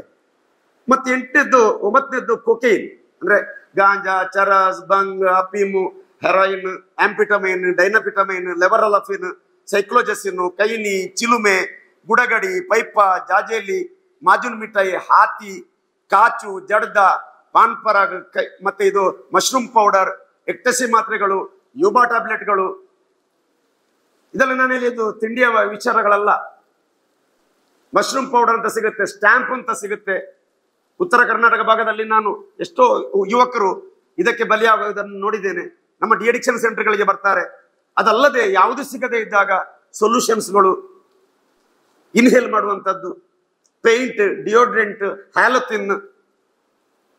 ಅಂದ್ರೆ ಮಾದಕ ವಸ್ತುಗಳು ಅದು ಆರಂಭದಲ್ಲಿ ಅದು ಒಂದು ಪಾಪ್ಯುಲರ್ ಒಂದು ವ್ಯಾಖ್ಯಾನ ಇದೆ, ಮ್ಯಾನ್ ಟೇಕ್ಸ್ ದ ಡ್ರಗ್ಸ್. ನಂತರ ಬರುವುದು ಮ್ಯಾನ್ ಅಲ್ಲ, drugs takes the drugs. Third ಸ್ಟೇಜ್ಗೆ ಬರುವಾಗ drugs takes the man. Drugs takes the man ಎಂಬ ಸ್ಲೋಗನ್ ಎಂಡ್ ಆಗದೆ ಡ್ರಗ್ಸ್ ನಿಮ್ಮನ್ನು ಬಿಟ್ಟು ಹೋಗುವುದಿಲ್ಲ. Man takes the drinks. ಯಾರು ಎಡಿಕ್ಟ್ ಆಗ್ತಾರೆ ಅವರಿಗೆ ಡ್ರಿಂಕ್ಸ್ ಟೇಕ್ಸ್ ದ ಡ್ರಿಂಕ್ಸ್. ಹತೋಟಿಯಲ್ಲಿ ಕುಡಿತಾರೆ ಅಂತ ಹೇಳ್ತಾರೆ. ಹತೋಟಿ ಎಷ್ಟು ದಿನಗಳ ಮಟ್ಟಿಗೆ ಮತ್ತು ಯಾರಿಗೆ ಎಂಬುದು ಇನ್ನೊಂದು ಕ್ವಶನ್ ಮಾರ್ಕ್. ಇವತ್ತು ಯಾರೆಲ್ಲ ರಸ್ತೆ ಬದಿಯಲ್ಲಿ ಕುಡಿದು ಬೀಳ್ತಾರೆ, ಯಾರೆಲ್ಲ ಡ್ರಗ್ ಎಡಿಕ್ಟ್ ಆಗಿ ಅವಾಗ ಹುಚ್ಚರಾಗೆ ಅಡ್ಮಿಟ್ ಆಗಿದ್ದಾರೆ, ಅವರೆಲ್ಲರೂ ಲಿಮಿಟ್ ಅಲ್ಲೇ ತಗೊಂಡವರು, ಮತ್ತೊಂದು ಪ್ರೋಸೆಸ್ ಅಲ್ಲಿ ಬೆಳೆದವರು. ಒಮ್ಮೆಲೆ ಎಡಿಕ್ಟ್ ಆಗ್ಲಿಲ್ಲ ಅವರು. ಡ್ರಗ್ಸ್ಗೆ 3 ಡೋಸ್ ಸಾಕು, ಸ್ಮೋಕಿಂಗಿಗೆ 6 ಮಂತ್ಸ್ ಸಾಕು, ಆಲ್ಕೋಹಾಲಿಗೆ 1 ವರ್ಷದೊಳಗೆ ಅವನಾಗ್ತದೆ. ಎಪಿಸೋಡಿಕ್ ನಿಂದ ಸೋಷಲ್ಗೆ ಬರ್ತಾನೆ, ಸೋಷಲ್ನಿಂದ ವೀಕ್ಲಿ ಬರ್ತಾನೆ, ವೀಕ್ಲಿಯಿಂದ ಬ್ರಿಂಜಿಗೆ ಬರ್ತಾನೆ, ಬ್ರಿಂಜಿಂದ ಡೈಲಿಗೆ ಬರ್ತಾನೆ, ಮತ್ತೆ ಮಾರ್ನಿಂಗ್ ಡ್ರಿಂಕಿಂಗ್ ಆಗ್ತಾನೆ. ನಮ್ಮ ಸಾಹೇಬ್ರು ಹೇಳ್ತಿದ್ರು, ಬೆಳಗ್ಗೆ ಎದ್ದಾಗ ವೈನ್ ಶಾಪ್ ಮುಂದೆ ಸೆಟರ್ ಎತ್ತಲಿಕ್ಕೆ ಜನ ಅವರೇ ಇರ್ತಾರೆ. ಮತ್ತೆ ಇದು ನಾವು ಅನುಭವಿಸಿದ್ದು, ಕೆಲವೆಲ್ಲ ಮನೆಯಲ್ಲೇ ಅನುಭವಿಸಿದ್ದಾರೆ. ಹಾಗಾಗಿ ನಾನು ಹೇಳುವಂಥದ್ದು, ದುಶ್ಚಟ ಅಂತ ಹೇಳಿದ್ರೆ ಅದೊಂದು ಸಿಂಬಳದಲ್ಲಿರುವಂತಹ ಸೊಳ್ಳೆ ಅಂತೆ. ಅದರ ವಿವರಣೆ ಕೊಡ್ಲಿಕ್ಕೆ ಟೈಮಿಂಗ್ ಇಲ್ಲ. ಸಿಂಬಳ ನಮ್ಗೆ ಬೇಡ ಅಂತ ನಾವು ಬಿಸಾಡ್ತೀವಿ, ಸೊಳ್ಳೆ ಬರುತ್ತೆ, ಅದರ ಮೇಲೆ ಕೂರುತ್ತೆ, ಅದನ್ನ ತಿನ್ನುತ್ತೆ, ಹೊಟ್ಟೆ ತುಂಬಿಸುತ್ತೆ, ಹಾರುತ್ತೆ. ಆದರೆ ಹಾರ್ಲಿಕ್ಕೆ ಪ್ರಯತ್ನ ಮಾಡುವಾಗ ಅದರ ಕಾಲದಕ್ಕೆ ಅಂಟಿಕೊಳ್ಳುತ್ತೆ, ಅದರಲ್ಲಿ ಬಿದ್ದು ಸತ್ತು ಹೋಗುತ್ತೆ. ವ್ಯಸನಿ ವ್ಯಸನದಲ್ಲೇ ಬಿದ್ದು ಸಾಯ್ತಾನೆ. ವಿದ್ಯುತಾಲಿಂಗನಕ್ಕೆ ಸಿಕ್ಕಿ ಸತ್ತಿದೆ ಕಾಗೆ, ತಪ್ಪು ಮಾಡದ ವ್ಯಕ್ತಿ ಶಿಕ್ಷೆ ಪಡೆಯುವ ಹಾಗೆ. ಯಾವುದೇ ತಪ್ಪು ಮಾಡದ ವ್ಯಕ್ತಿ ಶಿಕ್ಷೆ ಪಡೆಯುವ ಹಾಗೆ. ಒಂದು ಮೇಣದ ಬತ್ತಿಗೆ ಒಂದು ಪತಂಗ ಬಂದು ಆಕರ್ಷಣೆಯಿಂದ ಬರ್ತದೆ. ಇವತ್ತು ಎಷ್ಟೋ ಹುಡುಗರು ಇನ್ನೊಬ್ಬರ ಮಾತು ಕೇಳ್ತಾರೆ. ನನಗೆ ಬೇಕಾದ ಶರ್ಟು ನಾನು ಆಯ್ಕೆ ಮಾಡ್ತೇನೆ, ನನಗೆ ಬೇಕಾದ ಮಡದಿಯನ್ನ ನಾನು ಆಯ್ಕೆ ಮಾಡ್ತೇನೆ, ನನಗೆ ಬೇಕಾದ ಶಾಲೆಯನ್ನ ನಾನು ಆಯ್ಕೆ ಮಾಡ್ತೇನೆ, ನನಗೆ ಬೇಕಾದ ಗೆಳೆಯರನ್ನ ನಾವು ಆಯ್ಕೆ ಮಾಡಲ್ಲ. ಹೀರೋಯಿಸಮ್ ಅಂತ ಹೇಳಿದ್ರೆ ನಮ್ಮ ಕಲ್ಪನೆ ಬೇರೆ. ನಮ್ಮ ವಿದ್ಯಾರ್ಥಿಗಳಲ್ಲಿ ಒಂದು ರೀತಿಯ ಕ್ಯೂರಿಯಾಸಿಟಿ ಇದೆ. ಸರ್ ಹೇಳಿದ್ರು, ಕುತೂಹಲ. ಆ ಕುತೂಹಲವೇ ನಮ್ಮನ್ನ ಈ ಮಟ್ಟಕ್ಕೆ ತಂದು ಹಾಕ್ತದೆ. ಅದ್ರ ಏನಿದೆ ಟ್ರೈ ಮಾಡೋಣ ಅಂತ ಹೇಳುವ 2ನೇ ಪದ.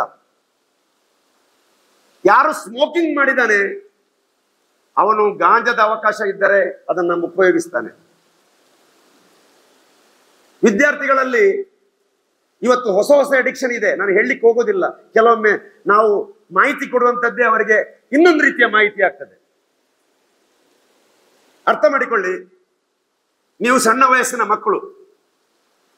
ನಾನು ಡಿಅಡಿಕ್ಷನ್ ಸೆಂಟರ್ ನಡೆಸುವವನು. ನಮ್ಮಲ್ಲಿ ಬರುವ ಪೇಷಂಟ್ ಅಲ್ಲಿ ನಾನೊಂದು ಪ್ರಶ್ನೆ ಕೇಳ್ತೇನೆ, ನೋಡಪ್ಪ ನೀನು ಯಾವ ಏಜಲ್ಲಿ ನಿನ್ನ ಮದ್ಯಪಾನ, ಧೂಮಪಾನ ಅಥವಾ ಯಾವುದೋ ಡ್ರಗ್ಸ್ ನೀನು ಸೇವನೆ ಮಾಡಿದ್ದು ಯಾವ ಏಜಲ್ಲಿ?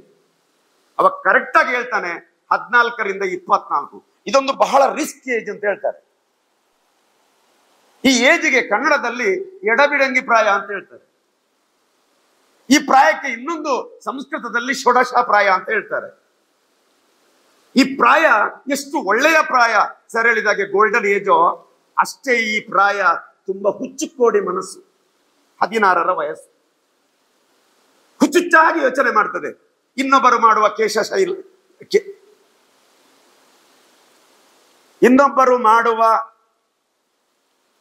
ನಡತೆ, ಇನ್ನೊಬ್ಬರು ಹಾಕುವ ಬಟ್ಟೆ. ನಿಮ್ಮ ಗಮನ ಇಲ್ಲಿದ್ರೆ ತಪ್ಪಿದರೆ ಗಮನ, ಅಪ್ಪುವುದು ಮರಣ ಅಂತ ಘಾಟಲ್ಲಿ ಒಂದು ಬೋರ್ಡ್ ಹಾಕ್ತಾರೆ. ಇದುವೇ ಈ ಕಾರ್ಯಕ್ರಮದ ಮುಖ್ಯ ಉದ್ದೇಶ. ನಿಮ್ಮ ಗಮನ ಇಲ್ಲಿದ್ರೆ ನೋಡಿ, ಇದು ನಾನು PUC ಪಾಠ ಮಾಡೋದಲ್ಲ. PUC ಪಾಠ 1 ವರ್ಷ ಹೇಳಿಕೊಡ್ತಾರೆ, 3 ಗಂಟೆಯ ಪರೀಕ್ಷೆ. ಒಂದು ವೇಳೆ ಅಂದ್ರೆ ಪಾಸ್ ಆದ್ರೆ ನೀವು ಇನ್ನೊಂದು ಕ್ಲಾಸ್ಗೆ ತೇರ್ಗಡೆ ಆಗ್ತೀರಿ, ಫೇಲ್ ಆದ್ರೆ ನಿಮ್ಗೆ ಸಪ್ಲಿಮೆಂಟರಿ ಇದೆ. ಆದ್ರೆ ನಾವೇ ಹೇಳಿಕೊಡುವ ಪಾಠ ಇದು ಜೀವನದ ಪಾಠ. ಇದರಲ್ಲಿ ಫೇಲ್ ಆದ್ರೆ ಸಪ್ಲಿಮೆಂಟರಿ ಇಲ್ಲ, ಮುಗಿಯಿತು ಅಲ್ಲಿಗೆ. Life is very short. ಯಾರು ಯೋಚಿಸ್ಬೇಡಿ, ಈ ಮೈಕಕ್ಕೆ ಗ್ಯಾರಂಟಿ ಇದೆ, ಈ ಕನ್ನಡಕಕ್ಕೆ ಗ್ಯಾರಂಟಿ ಇದೆ, ನಮ್ಮ ಮನೆಗೆ ತರುವ ಫ್ರಿಡ್ಜ್ಗೆ ಗ್ಯಾರಂಟಿ ಇದೆ, ಅದಕ್ಕೆ ವ್ಯಾರಂಟಿನೂ ಇದೆ. ಆದ್ರೆ ನಿಮ್ಮ ಮುಂದೆ ಮಾತಾಡುವ ನನಗೆ ಮನೆಗೆ ಹೋಗಿ ಮುಟ್ತೇನೋ ಎನ್ನುವಂತ ಗ್ಯಾರಂಟಿನೂ ಇಲ್ಲ, ವ್ಯಾರಂಟಿನೂ ಇಲ್ಲ. ಅದಕ್ಕಾಗಿ ಜೀವನ ಎಂಬುದು ಬಹಳ ಕನಿಷ್ಠ. Life is very short, make it very sweet. ನಾವೆಲ್ಲರೂ ಅವಲಂಬಿತರು.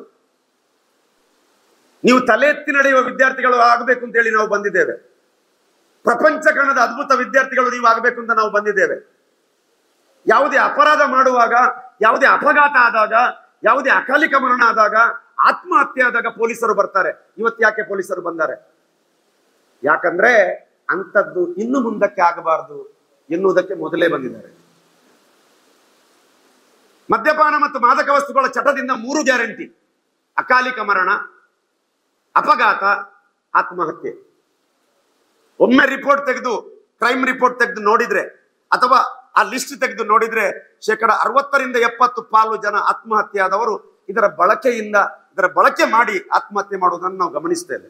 ಅಪಘಾತ ಆಗುವುದು ಸಾಮಾನ್ಯವಾಗಿ ಇರ್ತದೆ. ಕೊಲೆ, ಸುಲಿಗೆ, ದರೋಡೆ, ವಂಚನೆ, ಮೋಸ ಎಲ್ಲವೂ ಈ ವರ್ಗಕ್ಕೆ ಸೇರ್ತದೆ. ಪ್ರೀತಿಯ ಬಂಧುಗಳೇ, ಇವತ್ತು ಡಿವೋರ್ಸ್ಗಳು ನಡೆಯುತ್ತವೆ. ಮದ್ಯಪಾನದ ಕಾರಣಕ್ಕಾಗಿಯೇ ಡಿವೋರ್ಸ್ ನಡೀತದೆ. ನಮ್ಮ ಶಿಬಿರಕ್ಕೆ ಬರುವಂತ 10% ಶಿಬಿರಾರ್ಥಿಗಳಲ್ಲಿ ಈ ಸಮಸ್ಯೆ ಇರ್ತದೆ. ಹಾಗಾಗಿ ಇದೊಂದು ಮಾದಕ ವಸ್ತುಗಳ ಚಟ ಎಂಬುದೊಂದು ರೋಗ ಅಂತ ವಿಶ್ವ ಆರೋಗ್ಯ ಸಂಸ್ಥೆ ಹೇಳಿದೆ. 1956 ಅಲ್ಲಿ ಅದನ್ನು ಘೋಷಣೆ ಮಾಡಿದ್ದಾರೆ. ಯಾವ ರೀತಿಯ ರೋಗ? ಇದೊಂದು ಮಾನಸಿಕ ರೋಗ, ದೈಹಿಕ ರೋಗ, ಕೌಟುಂಬಿಕ ರೋಗ, ಸಾಮಾಜಿಕ ರೋಗ, ಬೆಳೆದುಕೊಂಡು ಹೋಗುವ ಮಾರಣಾಂತಿಕ ರೋಗ ಅಂತ ಹೇಳಿದ್ದಾರೆ. ಇದೊಂದು ದೈಹಿಕ ರೋಗ ಅಂತ ನಾನು ಹೇಳಿದೆ. ಇದು ನಮ್ಮ ಶರೀರದ 11 ವಿಭಾಗವನ್ನು ಡ್ಯಾಮೇಜ್ ಮಾಡ್ತದೆ. ನಾಗರಹಾವಿನ ತಲೆಯಲ್ಲಿ ಮಾತ್ರ ವಿಷ. ಮದ್ಯಪಾನ ಮತ್ತು ಮಾದಕ ವಸ್ತುಗಳ ಸೇವನೆ ಮಾಡಿದವನ ಶರೀರ ಪೂರ್ತಿ ವಿಷ. ನಮ್ಮ ಬಾಡಿಯಲ್ಲಿರುವಂತಹ 77,000 ಕಿಲೋಮೀಟರ್ ಉದ್ದದ ರಕ್ತನಾಳಗಳಲ್ಲಿ ಅದರ ಪ್ರವೇಶ ಆಗ್ತದೆ. ನರಗಳಿಗೆ ಬಾಧೆ ಕೊಡ್ತದೆ, ಕಿಣ್ವಗಳಿಗೆ ಬಾಧೆ ಕೊಡ್ತದೆ, ಎಂಡೋಸ್ಟೈನ್ಗೆ ಬಾಧೆ ಕೊಡ್ತದೆ, ಗ್ಯಾಸ್ಟ್ರೋಗೆ ಬಾಧೆ ಕೊಡ್ತದೆ, ಮಸ್ಕ್ಯುಲರ್ಗೆ ಬಾಧೆ ಕೊಡ್ತದೆ, ಎಲುಬುಗಳಿಗೆ ಕೊಡ್ತದೆ, ನರಗಳಿಗೆ ಕೊಡ್ತದೆ. ಕೊನೆಗೆ ಅವನು ವೀಕ್ ಆಗಿ ಸಾಯುವಂತ ಪರಿಸ್ಥಿತಿ ನಿರ್ಮಾಣ ಆಗ್ತದೆ. ಯಾವ ಧರ್ಮದಲ್ಲಿಯೂ ಯಾವ ಜಾತಿಯಲ್ಲಿಯೂ ಇದನ್ನು ಸೇವನೆ ಮಾಡಬೇಕು ಅಂತ ಬರೆಯಲಿಲ್ಲ. ಇದಕ್ಕೆ ಯಾರು ಗುರುಗಳು ಬೇಕಾಗಿಲ್ಲ. ನಮ್ಮ ಸ್ವಂತ ಇಚ್ಛೆಯಿಂದ ನಾವು ಅದನ್ನ ಸೇವನೆ ಮಾಡ್ತೇವೆ. ಅದು ನಮ್ಮಲ್ಲಿ ಬೆಳೀತದೆ. ಮರಕ್ಕೆ ಬಂದಳಕ್ಕೆ ಬಂದಾಗ ಅದು ಬರ್ತದೆ. ಯಾರೋ ಪರಿಚಿತ ವ್ಯಕ್ತಿ, ಅಪರಿಚಿತ ವ್ಯಕ್ತಿ, ಪರಿಚಿತ ವ್ಯಕ್ತಿಯಿಂದ ಅದು ಇಂಟ್ರೊಡ್ಯೂಸ್ ಆಗುತ್ತೆ. ಕೊನೆಗೆ ಅದು ಸಾಯದೆ ಮರ ಸಾಯಲ್ಲ ಅಂತ ಹೇಳುವಂತ ಸ್ಥಿತಿ ನಿರ್ಮಾಣ ಆಗ್ತದೆ. ನೀರಿಗೆ ಬಿದ್ದು ಸಾಯುವುದಕ್ಕಿಂತ ಹೆಚ್ಚು, ಊಟ ಇಲ್ಲದೆ ಸಾಯುವುದಕ್ಕಿಂತ ಹೆಚ್ಚು ಜನ ಇವತ್ತು ವ್ಯಸನಕ್ಕೆ ಬಿದ್ದು ಸಾಯ್ತಾ ಇದ್ದಾರೆ. ಭಾರತದ ಅಂಕಿಅಂಶವನ್ನು ತೆಗೆದು ನೋಡಿದ್ರೆ ನಮ್ಗೆ ಅರ್ಥ ಆಗ್ತದೆ ಎಷ್ಟು ಗ್ರೋತ್ ಆಗ್ತಾ ಇದೆ ಅಂತ ಹೇಳುವುದು ನನ್ನಲ್ಲಿ ಇದೆ. ಅದನ್ನು ಹೇಳಿ ಏನು ಪ್ರಯೋಜನ ಇಲ್ಲ. ನಿಮ್ಮಲ್ಲಿ ನಾನು ಹೇಳುವಂಥದ್ದು ಇಷ್ಟೇ, ಇದೊಂದು ಸ್ಲೋ ಕಿಲ್ಲರ್. ಏನೋ ಒಂದು ಸಮಸ್ಯೆ ಗಲಾಟೆ ಆದ್ರೆ ಅದು ಫ್ರಂಟ್ ಪೇಜ್ ಅಲ್ಲಿ ಬರುತ್ತೆ. ಆದರೆ ಮದ್ಯಪಾನ ಮಾಡಿ ಒಬ್ಬ ವ್ಯಕ್ತಿ ಮನೆಯಲ್ಲಿ ಸತ್ರೆ, ಯಾವುದೋ ಒಂದು ಸಣ್ಣ ಪ್ರಮಾಣದ ಧೂಮಪಾನದಿಂದ ಒಬ್ಬರಿಗೆ TB, ಹೈಯೆಸ್ಟ್ ಸಾಯೋದು ಧೂಮಪಾನದಿಂದ. ಇವತ್ತು ಒಂದು 5 ಸೆಂಟಿಮೀಟರ್ ಉದ್ದದ ಸಿಗರೇಟ್ 5 ನಿಮಿಷದ ಆಯುಷ್ಯವನ್ನು ಕೊಲ್ತದೆ. ಪ್ರಬಲವಾದ ಕಾನೂನು ಇದ್ರೂ ಸಹ ಇವತ್ತು ಧೂಮಪಾನಿಗಳ ಸಂಖ್ಯೆಯನ್ನು ಕಡಿಮೆ ಇಲ್ಲ. ಕೋಟ್ಪಾ ಕಾಯ್ದೆ ಇದೆ, NDPS ಆಕ್ಟ್ ಇದೆ, NCB ಇದೆ, ನಾರ್ಕೋಟಿಕ್ ಕಂಟ್ರೋಲ್ ಬ್ಯೂರೋ ಇದೆ. ಎಲ್ಲ ನಮ್ಮ ದೇಶ ಚೆನ್ನಾಗಿದೆ, ನಮ್ಮ ದೇಶದ ನೆರೆಕರೆ ಸರಿ ಇಲ್ಲ. ಅವರಿಗೆಲ್ಲರಿಗೂ ಭಾರತದ ಯೋಜನೆಗಳ ಮೇಲೆ ಕಣ್ಣು. ಇತ್ತೀಚೆಗೆ 6 ತಿಂಗಳ ಹಿಂದೆ, 6 ತಿಂಗಳಲ್ಲ 12, 1 ವರ್ಷದ ಹಿಂದೆ ನಾರ್ಕೋಟಿಕ್ ಕಂಟ್ರೋಲ್ ಬ್ಯೂರೋದವರು ಕೊಚ್ಚಿ ಕಡಲ ತೀರದಲ್ಲಿ ಹತ್ತಿರದ ದೇಶದಿಂದ ಬಂದಂತ, ಪಾಕಿಸ್ತಾನದಿಂದ ಬಂದಂತ ಒಂದು ಹಡಗನ್ನ ಹಿಡಿದ್ರು. 2525 kg ತೂಕದ 134 ಬ್ಯಾಗುಗಳಲ್ಲಿ ಹೈ ಪ್ಯೂರಿಟಿ ಮೆಥಮೆಟಬೈನ್ ಎನ್ನುವಂತ ಡ್ರಗ್ಸ್ ಇತ್ತು. ಆ ಡ್ರಗ್ಸ್ ಸಿಕ್ಕಿ ಬಿದ್ದದ್ದು ಒಳಗೆ ಬಂದಿದ್ರೆ ಎಷ್ಟು ವಿದ್ಯಾರ್ಥಿಗಳನ್ನು ಅದು ನುಗ್ತಿತ್ತು.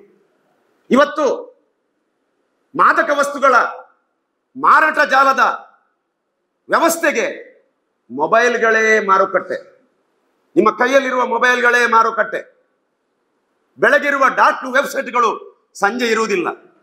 ಡಾರ್ಕ್ ವೆಬ್ಸೈಟ್ಗಳ ಮೂಲಕ ವ್ಯಾಪಾರ ಕುಲಾಯಿಸ್ತಾರೆ. ಎರಡನೇದಾಗಿ ಬಿಟ್ ಕಾಯಿನ್ಗಳ ಮೂಲಕ ಪೇಮೆಂಟ್ ಆಗುತ್ತೆ. ಮೂರನೇದಾಗಿ ಕೊರಿಯರ್ ಮೂಲಕ ಬರುತ್ತೆ. ನಾನಿವತ್ತು ಒಂದು ಕಾಲೇಜಿಗೆ ಹೋಗಿದ್ದೆ. ಆ ಕಾಲೇಜಿನಲ್ಲಿ ಬರುವಂತ ಎಲ್ಲ ಕೊರಿಯರ್ ಬ್ಯಾಗ್ಗಳನ್ನ ಏನು ಮಾಡ್ತಾ ಇದ್ರು ಅಂದ್ರೆ ಓಪನ್ ಮಾಡಿ ವಿದ್ಯಾರ್ಥಿಯನ್ನ ನಿಲ್ಲಿಸಿ ಓಪನ್ ಮಾಡಿ ಅದನ್ನ ಕೊಡ್ತಾ ಇದ್ರು ಮೂಡುಬಿದ್ರೆಯಲ್ಲಿ. ನಾನು ಕೇಳಿದೆ ಯಾಕೆ ಇದು ಅಂತ. ಕೊರಿಯರ್ ಮೂಲಕ ಇವತ್ತು ಡ್ರಗ್ಸ್ ಬರ್ತಾ ಇದೆ. ಎಲ್ಲಿ ಯಾವ ಕಾಲೇಜಲ್ಲಿ ಅಂತ ಹೇಳಲಿಕ್ಕೆ ಸಾಧ್ಯ ಇಲ್ಲ. ಇದಕ್ಕೆ ಉಜಿರೆಯ ಕ್ಯಾಂಪಸ್ನ ಹೊರತಾದ ಜಾಗವು ಬಿಟ್ಟಿಲ್ಲ, ನೆನ್ಪಿಟ್ಕೊಳ್ಳಿ. ಗಾಂಜಾ 25ರಿಂದ 30 ನಿಮಿಷದೊಳಗೆ ಮಂಗಳೂರಲ್ಲಿ ಇವತ್ತು ಸಪ್ಲೈ ಮಾಡುವಂತ ವ್ಯವಸ್ಥೆ ಇದೆ. ನಾವು ನಮ್ಮ ಜೀವನವನ್ನು ರೂಪಿಸಬೇಕಾದ್ರೆ ಇಲ್ಲೇ ಕೂತ್ರೆ ಆಗಲ್ಲ. ಬೆಂಗಳೂರಿಗೆ ಹೋಗ್ಬೇಕು, ಹೈದರಾಬಾದಲ್ಲಿ ನನ್ನ ಮಗ ಇದ್ದಾನೆ, ಮುಂಬೈಗೆ ಹೋಗ್ಬೇಕು, ಕೋಲ್ಕತ್ತಾಕ್ಕೆ ಹೋಗ್ಬೇಕು, ಅಥವಾ ಫಾರಿನ್ಗೆ ಹೋಗ್ಬೇಕು. ಇವತ್ತು ನಿಮ್ಮ ಒಟ್ಟಿಗೆ ತಂದೆ ತಾಯಿ ಇದ್ದಾರೆ. ನಾಳೆ ಇಂಥ ಗೆಳೆಯರು, ಇಂಥ ಲೆಕ್ಚರರು, ಇಂಥ ವ್ಯಕ್ತಿಗಳು ಸಿಗ್ತಾರೆ ಎನ್ನುವಂತ ಗ್ಯಾರಂಟಿ ಇಲ್ಲ. ಯಾರು ನಿಮ್ಮನ್ನು ಮೋಸ ಮಾಡಬಹುದು. ನೀವು ಪ್ರಬುದ್ಧರಾಗಬೇಕು. ನಿಮ್ಮನ್ನು ನೀವು ಒಪ್ಪಿಕೊಳ್ಬೇಕು. ನಿಮ್ಮನ್ನು ನೀವು ತಿದ್ದಿಕೊಳ್ಬೇಕು. ಸ್ಮೋಕ್ ಮಾಡುವವನಿದ್ರೆ ಇವತ್ತೇ ಬಿಟ್ಟು ಬಿಡಬೇಕು. ಫಸ್ಟ್ ಬರುವುದೇ ಸ್ಮೋಕಿಂಗ್, ನಂತರ ಬರುವುದು ಚ್ಯೂವಿಂಗ್, ನಂತರ ಬರುವುದು ಸ್ನೋರಿಂಗ್, ನಂತರ ಬರುವುದು ಸ್ನೋಟಿಂಗ್ ಅಂತ ಹೇಳ್ತಾರೆ ಅದಕ್ಕೆ, ನಂತರ ಬರುವುದು ಯಾವುದು ಕುಕ್ಕಿಂಗ್, ಯಾವುದು ಇದೆಲ್ಲ ಯಾವುದು ನಮ್ಮ ಕ್ರಿಸ್ಟಲ್ ಮಿತ್ಗಳನ್ನೆಲ್ಲ ಬಿಸಿ ಮಾಡಿ ಇನ್ಹೇಲ್ ಮಾಡ್ತಾರೆ, ಇನ್ಹೇಲಿಂಗ್, ಕೊನೆಗೆ ಇಂಜೆಕ್ಟಿಂಗ್. ಮತ್ತೆ ಬದುಕಲಿಕ್ಕಿಲ್ಲ. ಮಂಗಳೂರಲ್ಲಿಲ್ಲ, ಬೆಂಗಳೂರುಗಳಲ್ಲಿ ಹೆಣ್ಣೂರ ಬಂಡೆ, ಟ್ಯಾನರಿ ರಸ್ತೆ, ಆಣೆಕಲ್, ಶಿವಾಜಿನಗರ, ಬಿದ್ರಹಳ್ಳಿ, ಅವಳೆಹಳ್ಳಿ, ನನ್ನ ಲಿಸ್ಟೇ ಇದೆ.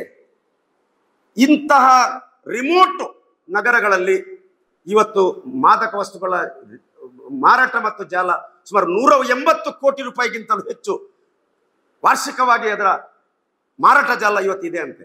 ಕರ್ನಾಟಕ ರಾಜ್ಯದಲ್ಲಿ 11,700 ವೈನ್ ಶಾಪ್ ಇದೆ. ಆದರೆ ಒಂದೇ ಒಂದು ಡಿ ಅಡಿಕ್ಷನ್ ಸೆಂಟರ್ ಗವರ್ಮೆಂಟ್ ಪ್ರಾಯೋಜಿತ ಇಲ್ಲ. ಕುಡಿಸ್ಲಿಕ್ಕೆ ವ್ಯವಸ್ಥೆ ಇದೆ, ಬಿಡಿಸ್ಲಿಕ್ಕೆ ವ್ಯವಸ್ಥೆ ಇಲ್ಲ. ಇವತ್ತು ನಮ್ಮ ಶಿಬಿರಗಳಿಗೆ ರಾಶಿ ಜನ ಬರ್ತಾರೆ. ಬಿಡುವವರ ಸಂಖ್ಯೆ 50%. ಓಕೆ, ಸ್ಮೋಕಿಂಗ್ ಬಿಡುವವರ ಸಂಖ್ಯೆ ಎಷ್ಟು ಪರ್ಸೆಂಟ್ ಗೊತ್ತಾ? 6%. 100ರಲ್ಲಿ 6 ಜನ ಮಾತ್ರ ಬಿಡ್ತಾರೆ, ಉಳಿದವರಿಗೆ ಬಿಡ್ಲಿಕ್ಕೆ ಆಗೋದಿಲ್ಲ. ಯಾಕೆ? ಈಸಿ ಅವೈಲಬಿಲಿಟಿ ಒಂದು ಕಾರಣ, ಮಾಸ್ ಮೀಡಿಯಾ ಒಂದು ಕಾರಣ. ಇವತ್ತು ಸಿನಿಮಾ ನೋಡಿದ್ರೆ ಅಲ್ಲಿ ಸಿಗರೇಟು, ಅಲ್ಲಿ ಕುಡಿಯೋದು, ಅಲ್ಲಿ ಡ್ರಗ್ಸು. ಕ್ರಿಕೆಟ್ಗೆ ನೋಡಿದ್ರೆ ಅಲ್ಲಿ ಕಾಣ್ತಾ ಇರೋದು ಬೇರೆ. ಅದು ಮಾತ್ರ ಕ್ರಿಕೆಟ್ ಮಾತ್ರ ಒಳ್ಳೇದು ಅಂತ ಕಾಣ್ತದೆ, ಉಳಿದದೆಲ್ಲ ಅಲ್ಲಿ ನಮಗೆ ಒಳ್ಳೇದು ಅಂತ ಕಾಣಲಿಕ್ಕೆ ಸಾಧ್ಯ ಇಲ್ಲ. ವಾತಾವರಣ ಸರಿ ಇಲ್ಲ, ಮನಸ್ಸು ಕೆರಳಿಸುವಂತ ಎಷ್ಟು ಅಂಶಗಳು ಬರ್ತವೆ. ಅದಕ್ಕೆ ತಕ್ಕಾಗಿ ಸೈಬರ್ ಕ್ರೈಮ್ ಮತ್ತು ಅದರಲ್ಲಿ ಬರುವಂತ ಕೆಲವು ಕಾರ್ಯಕ್ರಮಗಳು, ಅದೊಂದು ದೊಡ್ಡ ಫ್ರಾಡ್ ಮೀಡಿಯಾ. ಎಲ್ಲವನ್ನು ಸತ್ಯ ಅಂತ ನಾವು ಒಪ್ಪಿಕೊಳ್ತೇವೆ, ನಮ್ಮ ಬದುಕನ್ನು ನೀರು ಪಾಲು ಮಾಡ್ತೇವೆ, ಮಣ್ಣು ಪಾಲು ಮಾಡ್ತೇವೆ. ದಯಮಾಡಿ ಹೇಳ್ತೇನೆ, ಸ್ವಲ್ಪ ಎಡವಿದ್ರೂ ನಮ್ಮ ಬದುಕು ಹಾಳಾಗ್ತದೆ. ಅದಕ್ಕಾಗಿ ಅಂತಾರಾಷ್ಟ್ರೀಯ ಮಾದಕ ವಸ್ತುಗಳ ಈ ಒಂದು ನಿಷೇಧದ ಈ ಸಂದರ್ಭದಲ್ಲಿ ನೀವೆಲ್ಲರೂ ಯೋಚನೆ ಮಾಡಬೇಕಾದದ್ದು, ನಾನು ಇವತ್ತಿನಿಂದ ಈ ಕ್ಷಣದಿಂದ ದುಶ್ಚಟ ದುರಾಭ್ಯಾಸದ ವಿಚಾರಕ್ಕೆ ನಾನು ಕೈ ಹಾಕುವುದಿಲ್ಲ. ನನಗದು ಬೇಡ. Say no to drugs, say no to alcohol, say no to tobacco. ಅದರಲ್ಲೇ ಬರೆದಿದ್ದಾರೆ ನೋಡಿ, ಎಂತೆಂಥವರು ಅಡ್ವರ್ಟೈಸ್ಮೆಂಟ್ ಕೊಡ್ತಾರೆ. ಸಾಂಸ್ಕೃತಿಕ ರಂಗಕ್ಕೂ ಇದು ತಟ್ಟಿದೆ. ಪಂಜಾಬ್ ಅದೊಂದು ಗೋಧಿಯ ಕಣಜ ಅಂತ ನಾವು ಓದಿದ್ದೇವೆ, ಆದ್ರೆ ಇವತ್ತು ಅದು ಡ್ರಗ್ಸ್ ಕಣಜ ಆಗಿದೆ. ಪಠಾನ್ಕೋಟ್ ಭಾರತಕ್ಕೆ ಎಂಟ್ರಿ ಆಗುವಂತ ಮಾದಕ ವಸ್ತುಗಳು ಎಂಟ್ರಿ ಆಗುವಂತ ಜಾಗ. ನಾನು ಆಗಲೇ ಹೇಳಿದೆ, ಗೋಲ್ಡನ್ ಟ್ರಯಾಂಗಲ್ ರಾಷ್ಟ್ರಗಳು ಬರ್ಮಾ, ಥೈಲ್ಯಾಂಡ್, ಲಾವೋಸ್ ಇವೆಲ್ಲ ನಮ್ಮ ನೆರೆಕರೆ ರಾಷ್ಟ್ರಗಳು, ಟೂರಿಸಂ ರಾಷ್ಟ್ರಗಳು ಭಾರತದ ಯುವಕರ ಮೇಲೆ ಕಣ್ಣಿಟ್ಟಿವೆ. ಗೋಲ್ಡನ್ ಕ್ರೆಸೆಂಟ್ ರಾಷ್ಟ್ರಗಳು ಅಫ್ಘಾನಿಸ್ತಾನ, ಪಾಕಿಸ್ತಾನ ಮತ್ತು ಇರಾನ್, ಈ ರಾಷ್ಟ್ರಗಳು ನಮ್ಮ ನೆರೆಕರೆ ರಾಷ್ಟ್ರಗಳು. ಇವುಗಳೆಲ್ಲವೂ ನಮ್ಮ ಭಾರತದ ಯುವಕರ ಮೇಲೆ ಕಣ್ಣಿಟ್ಟಿವೆ. ಈಚೆಯಿಂದ ಬಾಂಗ್ಲಾದೇಶದ ನುಸುಳುಕೋರರು, ನಾನು ಬಾಂಗ್ಲಾದೇಶಕ್ಕೆ ಹೋಗಿದ್ದೇನೆ, ಅಲ್ಲಿಯ ಒಂದು 20 to 30% ಯುವಕರು ನಮ್ಮ ದೇಶಕ್ಕೆ ಬಂದು ಇದೇ ವ್ಯಾಪಾರವನ್ನ ಮಾಡ್ತಾರೆ. ಟರ್ಕಿ ಈ ಮುಂತಾದ ರಾಷ್ಟ್ರಗಳು ನಮ್ಮ ನೆರೆಕರೆ ರಾಷ್ಟ್ರಗಳು. ನೇಪಾಳ ಇಡೀ ವಿಶ್ವಕ್ಕೆ ಆಶೀಸ್ ಸಪ್ಲೈ ಮಾಡುವಂತ ರಾಷ್ಟ್ರ. ಅಫ್ಘಾನಿಸ್ತಾನ ಇಡೀ ವಿಶ್ವಕ್ಕೆ ಅಫೀಮ್ ಸಪ್ಲೈ ಮಾಡುವಂತ ರಾಷ್ಟ್ರ. ಇಂಥ ರಾಷ್ಟ್ರಗಳು ನಮ್ಮ ನೆರೆಕರೆಯಲ್ಲಿ ಇವೆ. ಭಾರತ ಇದರ ಮಧ್ಯೆ ಸಿಲುಕಿದೆ. ಎಲ್ಲರಿಗ ಈ ಭಾರತದ ಮೇಲೆ ಚೀನಾ ಒಂದು ಸ್ಲೋ ವಾರನ್ನ ನಮ್ಮ ಮಧ್ಯೆ ಬಿಟ್ಟು ಚೆನ್ನ ನೋಡ್ತಾ ಇದೆ. ಚೀನಾ ಹೇಳ್ತದೆ ಭಾರತವನ್ನ ನಾಶ ಮಾಡಲಿಕ್ಕೆ ಭಾರತದ ಯುವಕರೇ ಸಾಕು ಅಂತ.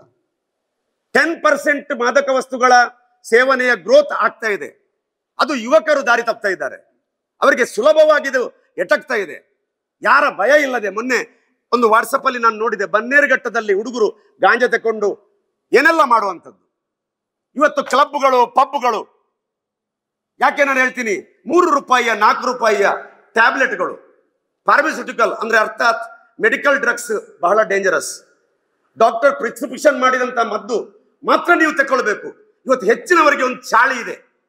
ಮೆಡಿಕಲ್ ಶಾಪ್ನವರ ಹತ್ರ ಹೋಗೋದು, ಡಾಕ್ಟರ್ ಹತ್ರ ಹೋಗಿ ಕೇಳುವಷ್ಟು ತಾಳ್ಮೆ ನಮ್ಗಿಲ್ಲ. ಅವರು MD ಓದಿದ್ದಾರೆ, MBBS ಓದಿದ್ದಾರೆ, ಅವರ ಮೂಲಕ ನಾನು ಮದ್ದು ತಗೊಳ್ಬೇಕು ಅಂತ ಹೇಳುವ ಬುದ್ಧಿವಂತಿಕೆ ನಮ್ಮಲ್ಲಿಲ್ಲ. ಮೆಡಿಕಲ್ಗೆ ಹೋಗ್ತೇವೆ, ನನಗೆ ಜ್ವರ, ನನಗೆ ಶೀತ ಅಂತದ್ದೆಲ್ಲ ಹೇಳಿ ನಾವು ಮದ್ದು ತರ್ತೇವೆ. ಅವರಿಗೆ ಅಟ್ಲೀಸ್ಟ್ ಗೊತ್ತಿರೋದು ಮದ್ದುಗಳ ಬಗ್ಗೆ ಮಾತ್ರ. ಯಾವ ಮದ್ದು ಯಾವುದಕ್ಕೆ ಎಂಬ ಗೊತ್ತಿರುವುದು ಅದು ವೈದ್ಯರಿಗೆ ಮಾತ್ರ. ಇದರಿಂದಾಗಿ ಹೆಚ್ಚಿನ ವಿದ್ಯಾರ್ಥಿಗಳು ನಮ್ಮ ಡಿಅಡಿಕ್ಷನ್ ಸೆಂಟರ್ಗೆ ಬರ್ತಾರೆ. ಕಾಫ್ ಸಿರಪ್ ಅಡಿಕ್ಟ್ ಆಗಿ ಬರ್ತಾರೆ. ಲಿಂಟಸ್, ಕೊಡೈನ್, ಬೆನೆಡ್ರಿಲ್, ಕೊರೈನ್ ಇಂಥ ಸಿರಪ್ಗಳನ್ನ ಬಾಟ್ಲಿ ಕುಡಿಯೋರು ನಮ್ಮೊಟ್ಟಿಗೆ ಬರ್ತಾರೆ. ಕೆಲವು ಟ್ಯಾಬ್ಲೆಟ್ಗಳು, ಅದನ್ನ ನಾನು ಹೇಳುವುದಿಲ್ಲ, ಸಣ್ಣ ಸಣ್ಣ ಟ್ಯಾಬ್ಲೆಟ್, 20 ಟ್ಯಾಬ್ಲೆಟ್ ತಿಂದೊಬ್ಳು ನಮ್ಮ ಡಿಅಡಿಕ್ಷನ್ ಸೆಂಟರ್ಗೆ ಬಂದ್ರು. ನಮಗೆ ಟ್ರೀಟ್ಮೆಂಟ್ ಮಾಡ್ಲಿಕ್ಕೆ ಸಾಧ್ಯ ಆಗಲಿಲ್ಲ. ಅವರು ಮತ್ತೆ ಮಂಗಳೂರಿನ KSAID ಆಸ್ಪತ್ರೆಗೆ ನಾವು ಕಳಿಸಬೇಕಾಯ್ತು. ಅಲ್ಲಿ 48 ದಿವಸ ಅವರು ಕೋಮಾ ಸ್ಟೇಜ್ ಅಲ್ಲಿ ಇದ್ರು. ನಾನು ಇದ್ರ ಯಾಕೆ ಹೇಳ್ತೀನಿ ಅಂದ್ರೆ, ಇವತ್ತು ನಮ್ಮಲ್ಲಿರುವಂತಹ ಕೆಲವು ವೈಟ್ನರ್ ಅಂತಹ ಡ್ರಗ್ಸ್ಗಳು, ವೈಟ್ನರ್ ಅಂತಹ ವಸ್ತುಗಳು, ಟುಟೆಕ್ಸ್, ಡಿಯೋಡ್ರೆಂಟ್, ಹೇರ್ ರಿಮೂವರ್ ಎಲ್ಲವೂ ನಾವು ಎಷ್ಟು ದೂರ ಇಡಬೇಕು ಅಷ್ಟು ದೂರ ಇಡಬೇಕು. ಟೂಟೆಕ್ಸ್ ಬಳಸಿ ಮೂಸಿದ್ರೆ ಅದು ಒಂದು ರೀತಿಯ ನಾನ್ ಮೆಡಿಕಲ್ ಡ್ರಗ್ಸು ನಿಮ್ಮ ಮುಖದೊಳಗೆ, ನಿಮ್ಮ ಶರೀರದೊಳಗೆ ಪ್ರವೇಶ ಆಗ್ತದೆ. ಐಡೆಕ್ಸ್ ಅನ್ನ ಬ್ರೆಡ್ಗೆ ಹಾಕಿ ತಿನ್ನುವವರನ್ನು ನಾವು ಟ್ರೀಟ್ ಮಾಡಿದ್ದೇವೆ.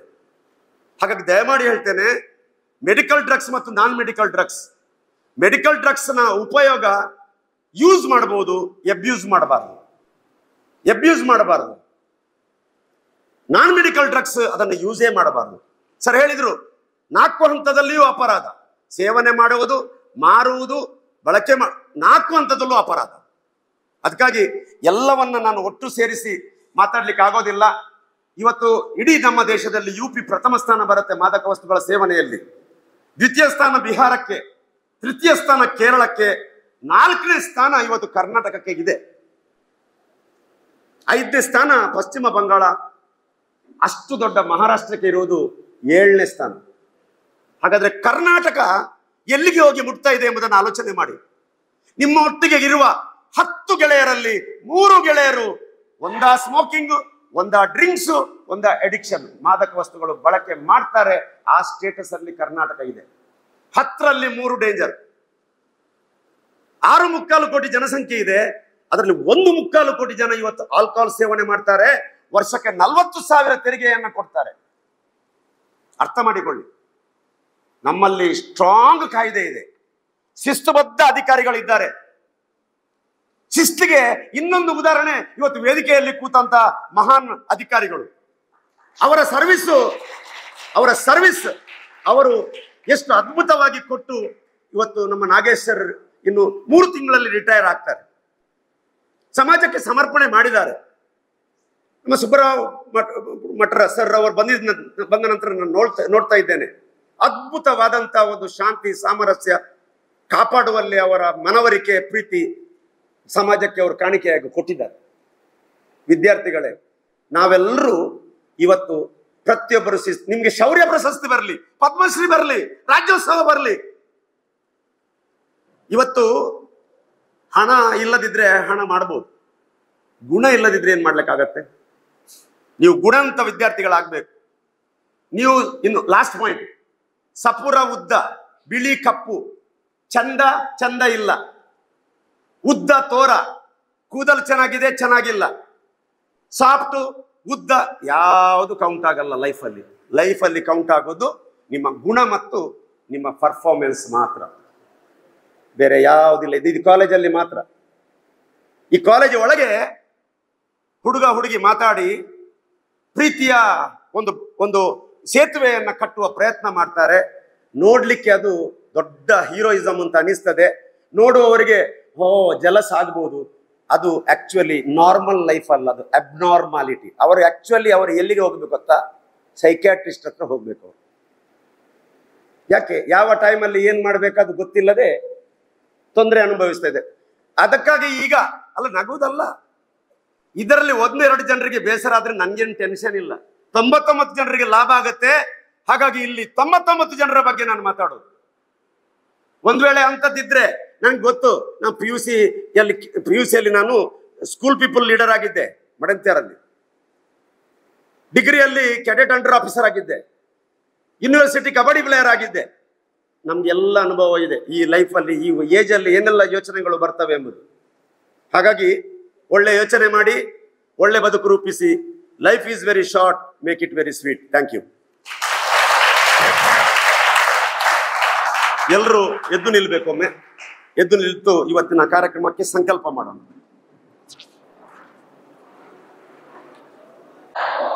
ಇನ್ನು ಜೋರಾಗಿ ಶ್ರದ್ಧೆಯಿಂದ, ಯಾವುದೇ ಒತ್ತಡದಕ್ಕೆ ಬೀಳದೆ ಹೇಳಬೇಕು ನೀವು. ನಾನು ಶ್ರೀ ಧರ್ಮಸ್ಥಳ ಮಂಜುನಾಥೇಶ್ವರ ಕಾಲೇಜಿನ ಯಾವ ತರಗತಿಯ ವಿದ್ಯಾರ್ಥಿನಿಯೋ ಯಾದ ನಾನು ಮಾದಕ ವಸ್ತುಗಳ ವಿರುದ್ಧ ಜಾಗೃತಿ ಹಾಗೂ ಸದಾಚಾರಗಳ ಬಗ್ಗೆ ಅರಿವು ಮೂಡಿಸುವ ಕಾರ್ಯಕ್ರಮದಲ್ಲಿ ಭಾಗವಹಿಸಿದ್ದೇನೆ.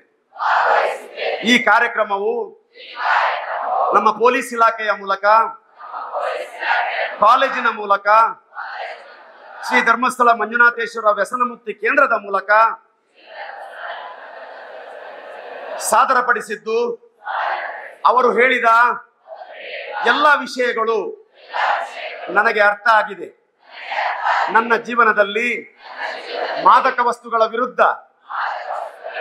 ನಿಂತು ಅದನ್ನು ಬಳಕೆ ಮಾಡದೆ ಇತರರಿಗೆ ಮಾರ್ಗದರ್ಶನ ನೀಡುವಲ್ಲಿ ನಾನು ಪ್ರಯತ್ನಿಸುತ್ತೇನೆಂದು ಸ್ವತಃ ಇದರ ಯಾವುದೇ ಬಳಕೆಯನ್ನು ಮಾಡುವುದಿಲ್ಲವೆಂದು ಪ್ರತಿಜ್ಞೆ ಮಾಡುತ್ತೇನೆ. Thank you. ಮಾದಕ ವಸ್ತುಗಳ ವ್ಯಸನದಿಂದ ಸಾಮಾಜಿಕವಾಗಿ ಎಲ್ಲ ವಿಷಯ ಹೇಳಲಿಕ್ಕೆ ಮತ್ತು ಓರ್ವ ವ್ಯಕ್ತಿ ವ್ಯಸನಕ್ಕೆ ಒಳಗಾಗುವ ವಿವಿಧ ಹಂತಗಳ ಬಗ್ಗೆ ಮತ್ತು ವಿವರಣಾತ್ಮಕವಾಗಿ ಯುವಜನತೆಗೆ ಮಾನವತ್ವವನ್ನು ಜಾಗೃತಿ ನೀಡುವುದರಿಂದ ಶ್ರೀಯುತ ರಿಚರ್ಡ್ ಬಾಯ್ ಸರ್ ಅವರಿಗೆ ಬೋಧಿಸಿದ ಅನಂತರ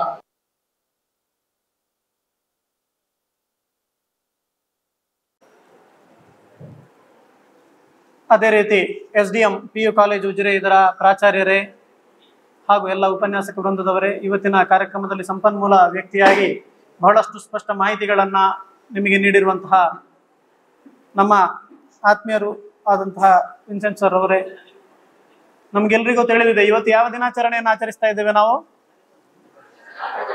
ಗಟ್ಟಿ ಹೇಳಬೇಕು, ಎಲ್ರಿಗೂ ಕೇಳಬೇಕು.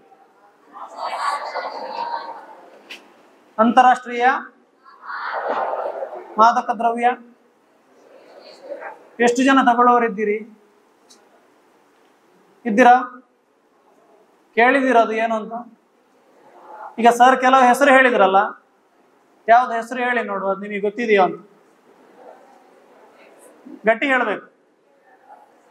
ಒಂದನೇದು ನಮಗೆಲ್ಲ ನಮ್ಮ ಮನೆಯಲ್ಲಿ ಅಲ್ಲಿ ಇಲ್ಲಿ ಅಂತ ನೋಡಿ ಗೊತ್ತಿರುವಂತಹದ್ದು ಸರ್ ಹೇಳಿದ ಹಾಗೆ ಆಲ್ಕೋಹಾಲ್, ಹೌದಲ್ವಾ? ಕೇಳಿದಿರಲ್ವಾ?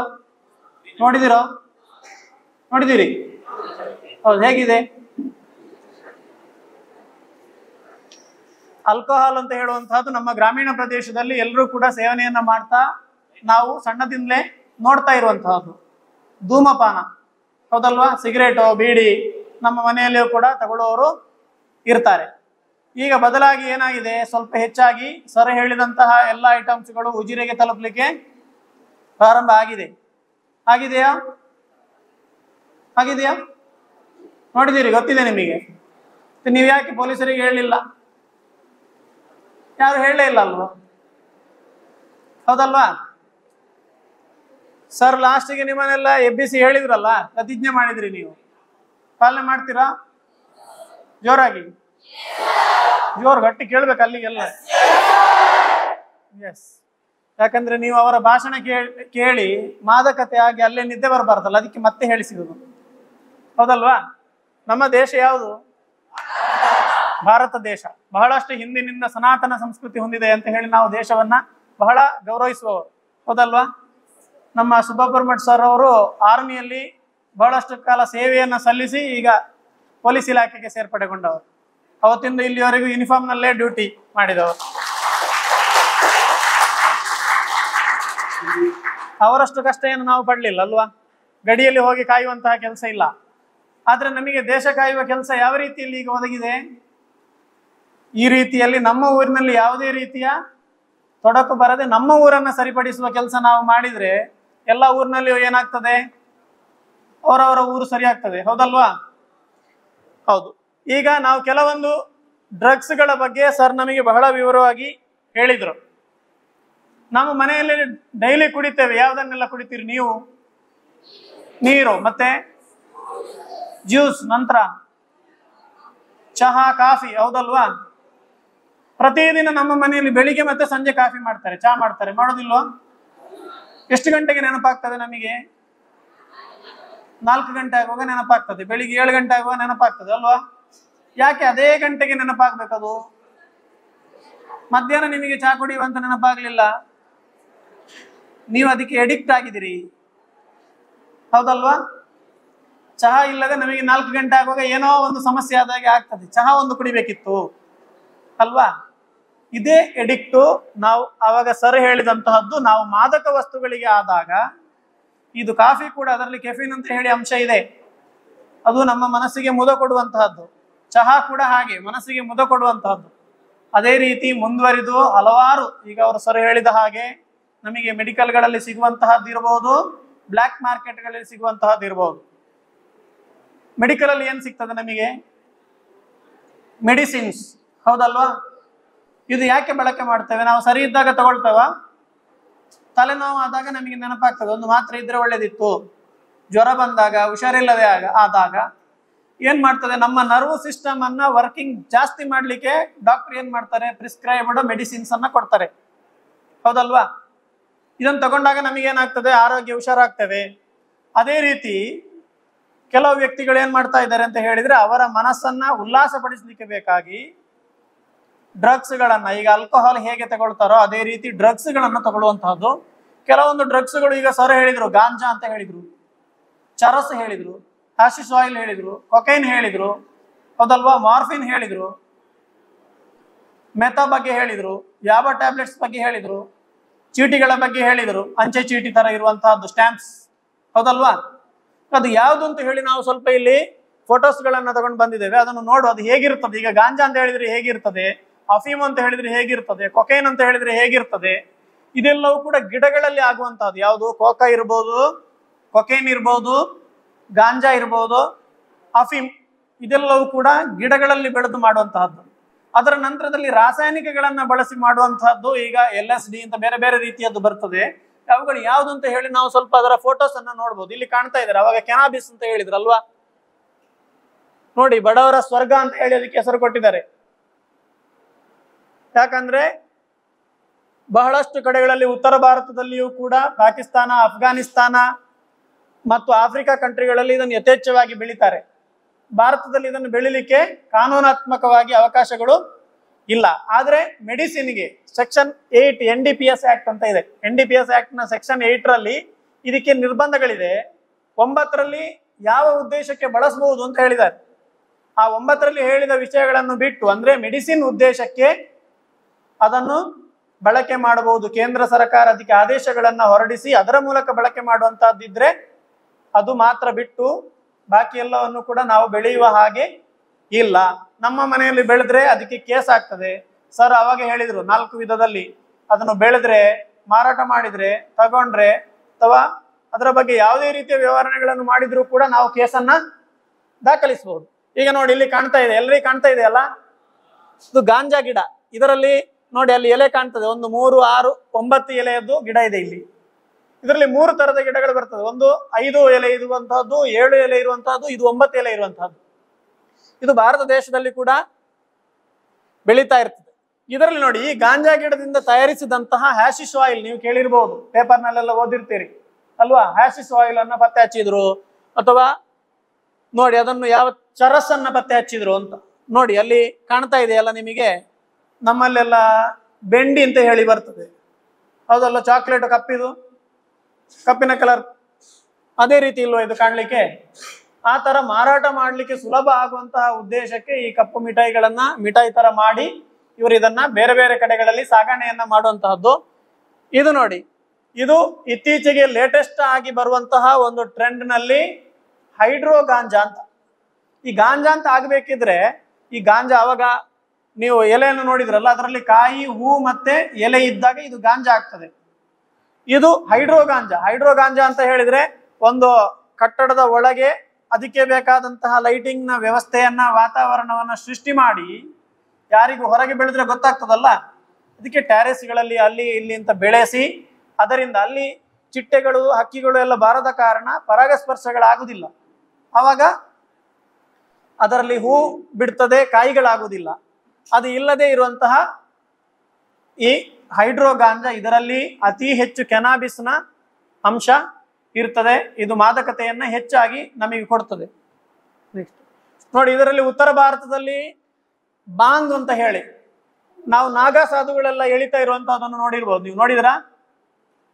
ಕೇಳ್ತದಲ್ಲ, ನೋಡಿದ್ರಿ? ಹೌದು ಅಂತ ಹೇಳಿ, ಇಲ್ಲದಿರಿ ಇಲ್ಲ. ನೀವಿಲ್ಲಿ ಇದ್ದಿರಲ್ಲ ನೋಡಿ. ಅದರಿಂದ ಲಸ್ಸಿ ತಯಾರಿಸುವಂತಹದ್ದು, ಅದರ ಜ್ಯೂಸ್ಗಳನ್ನು ಮಾಡುವಂತಹದ್ದು, ಅದರ ಚಾಕ್ಲೇಟ್ಗಳನ್ನ ತಯಾರಿ ಮಾಡಿ ಮಾರಾಟ ಮಾಡುವಂತಹದ್ದು ಇದು ಭಾರತ ದೇಶದಲ್ಲಿ ಅಲ್ಲಲ್ಲಿ ಈಗ ನಿಮ್ಮ ಉಜಿರೆಗೆ ಬರ್ಲಿಕ್ಕೆ ಇರುವುದನ್ನು ನಾವು ತೋರಿಸ್ತಾ ಇರುವಂತಹದ್ದು. ಇದು ಬಂದಾಗ ಅದನ್ನು ಬರದ ಹಾಗೆ ಮಾಡುವ ಕೆಲಸ ನಮ್ಮದು ಅಂತ. ನೆಕ್ಸ್ಟ್ ಇದು ಗಾಂಜಾದ ಆದ್ರೆ, ಗಾಂಜಾದಲ್ಲಿ ನಾವು ನೋಡಿ ಹ್ಯಾಶಿಶ್ ಆಯಿಲ್ ಮತ್ತೆ ಚರಸನ್ನ ತಯಾರಿಸಬಹುದು ಗಾಂಜಾದ ಸಬ್ಸ್ಟೆನ್ಸ್ ಅಲ್ಲಿ. ನೆಕ್ಸ್ಟ್ ಅಫೀಮ್. ಅಫೀಮ್ ಇದು ಕೂಡ ಒಂದು ಗಿಡ ನೋಡಿ, ಇಲ್ಲಿ ಕಾಣ್ತಾ ಇದೆಯಲ್ಲ, ಪಪ್ಪಾಯಿ ರೀತಿಯ ಒಂದು ಕಾಯಿ ಇದೆ ನೋಡಿ. ಅದನ್ನ ಕೊಯ್ದ್ರೆ ಅದರಲ್ಲಿ ಹಾಲು ಬರ್ತದೆ ಹೊರಗೆ ನೋಡಿ. ಈ ಹಾಲು ಒಣಗಿದಾಗ ಬ್ರೌನ್ ಕಲರ್ ಆಗ್ತದೆ. ಬ್ರೌನ್ ಕಲರ್ನದನ್ನ ಕತ್ತಿಯಲ್ಲಿ ಕೆರೆಸಿ ತೆಗೆದು ಅದರಿಂದ ಅಫೀಮ್ ಅಂತ ಹೇಳುವಂತಹ ಡ್ರಗ್ ಅನ್ನ ತಯಾರಿಸ್ತಾರೆ. ಅದನ್ನ ಮತ್ತೆ ರಾಸಾಯನಿಕಗಳನ್ನ ಮಿಕ್ಸ್ ಮಾಡಿ ನೋಡಿ, ಮಾರ್ಫಿನ್, ಹೆರಾಯಿನ್ ಮತ್ತೆ ಮಾರ್ಫಿನ್ದು ಇಂಜೆಕ್ಷನ್, ಬ್ರೌನ್ ಶುಗರ್, ಇದನ್ನೆಲ್ಲ ಈ ಅಫೀಮ್ ಅಂತ ಹೇಳುವಂತಹ ಗಿಡ ಏನಿದೆ ಅದರಿಂದ ತಯಾರಿಸುವಂತಹದ್ದು. ಈ ಅಫೀಮ್ನ ಗಿಡದಲ್ಲಿ ಏನು ಸ್ಟಿಕ್ ಬರ್ತದಲ್ಲ, ಆ ಸ್ಟಿಕ್ ಪೈಪ್ ತರ ಇರ್ತದೆ. ಅದರ ಒಳಗೆ ಈ ಹುಡಿಗಳನ್ನ ಹಾಕಿ ಸೇವನೆ ಮಾಡಲಿಕ್ಕೆ, ಸಿಗರೇಟ್ ತರ ಯೂಸ್ ಮಾಡಲಿಕ್ಕೆ ಕೂಡ ಬಳಕೆಯನ್ನ ಮಾಡ್ತಾರೆ. ಅದರದ್ದು ಪಾಪಿ ಸೀಡ್ಸ್ ಅಂತ ಹೇಳ್ತಾರೆ, ಅದಕ್ಕೆ ಪಾಪಿ ಗಿಡಗಳು ಅಂತ. ನೋಡಿ, ಅದೇ ಮಾರ್ಫಿನ್ಗಳು, ಅಫೀಮ್ದು ಚಾಕ್ಲೇಟ್, ಅದರ ಚಿಪ್ಪು ಒಣಗಿದ್ದು ನೋಡಿ, ಅದನ್ನು ಹುಡಿ ಮಾಡಿ ಅದರ ಸ್ಟ್ರಾ ತರದಲ್ಲಿ ಇರುವುದನ್ನು ಬಳಕೆ ಮಾಡ್ತಾರೆ. Next Coca. ಕೋಕಾ ಎಲೆಯಿಂದ ಕೊಕೈನ್ ಅನ್ನ ತಯಾರಿಸ್ತಾರೆ ನೋಡಿ. ಇದು ಕಾಫಿ ತರನೇ ಇರುವಂತಹದ್ದು. ನಮ್ದು ಕಾಫಿಯಲ್ಲಿ ಕೆಫೀನ್ ಇರ್ತದೆ, ಇದರಲ್ಲಿ ನೋಡಿ ಕೋಕಾದಲ್ಲಿ ಕೊಕೈನ್ ಅನ್ನ ತಯಾರಿ ಮಾಡುವಂತಹದ್ದು. ಅದರ ಎಲೆಗಳನ್ನ ರಾಸಾಯನಿಕವಾಗಿ ಪರಿವರ್ತನೆ ಮಾಡಿ ಕೋಕೋ ಪೇಸ್ಟ್, ಕೊಕೈನ್ಗಳನ್ನೆಲ್ಲ ತಯಾರಿ ಮಾಡ್ತಾರೆ. ಕಾಣ್ತಾ ಇದೆಯಲ್ಲ? ನೆಕ್ಸ್ಟ್ ನೆಕ್ಸ್ಟ್ ನೋಡಿ, ಇದನ್ನು ಸೇವನೆ ಮಾಡಲಿಕ್ಕೆ ಚಮಚದಲ್ಲಿ ಬೆಂಕಿಗೆ ಬಿಸಿ ಮಾಡಿ ಅದನ್ನು ದ್ರಾವಣ ಅಂತ ಹೇಳಿ ಅದನ್ನು ಮೂಗಿಗೆ ಎಳೆಯುವಂತಹದ್ದು, ಇಂಜೆಕ್ಟ್ ಮಾಡಿಕೊಳ್ಳುವಂತಹದ್ದು ನೋಡಿ. ಅಲ್ಲಿ ಇಂಜೆಕ್ಷನ್ ಇಟ್ಕೊಂಡಿದ್ದಾರೆ ಅದನ್ನು ಎಳಿಲಿಕ್ಕೆ, ಬಳಕೆ ಮಾಡಲಿಕ್ಕೆ. ಇದೆಲ್ಲವೂ ಕೂಡ ಬೇರೆ ಕಡೆಗಳಲ್ಲಿ ಆಗ್ತಾ ಇರುವಂತಹದ್ದಲ್ಲ, ನಮ್ಮ ಊರಿನಲ್ಲಿಯೇ, ನಮ್ಮ ಪೇಟೆಗಳಲ್ಲಿ ಆಗ್ತಾ ಇರುವಂತಹ ವಿಚಾರಗಳು. ಇನ್ನೂ ನಮಗೆ ಅದರ ಬಗ್ಗೆ ತಿಳುವಳಿಕೆ ಇಲ್ಲ. ಆ ಕಾರಣಕ್ಕೆ ನಾವು ಇವತ್ತು ಇಲ್ಲಿ ಕಾರ್ಯಕ್ರಮಗಳನ್ನು ಮಾಡ್ತಾ ಇದ್ದೇವೆ ನೋಡಿ. ತಗೊಳ್ಳುವಂತಹದ್ದು ಮೆಥಡ್ ನೋಡಿ.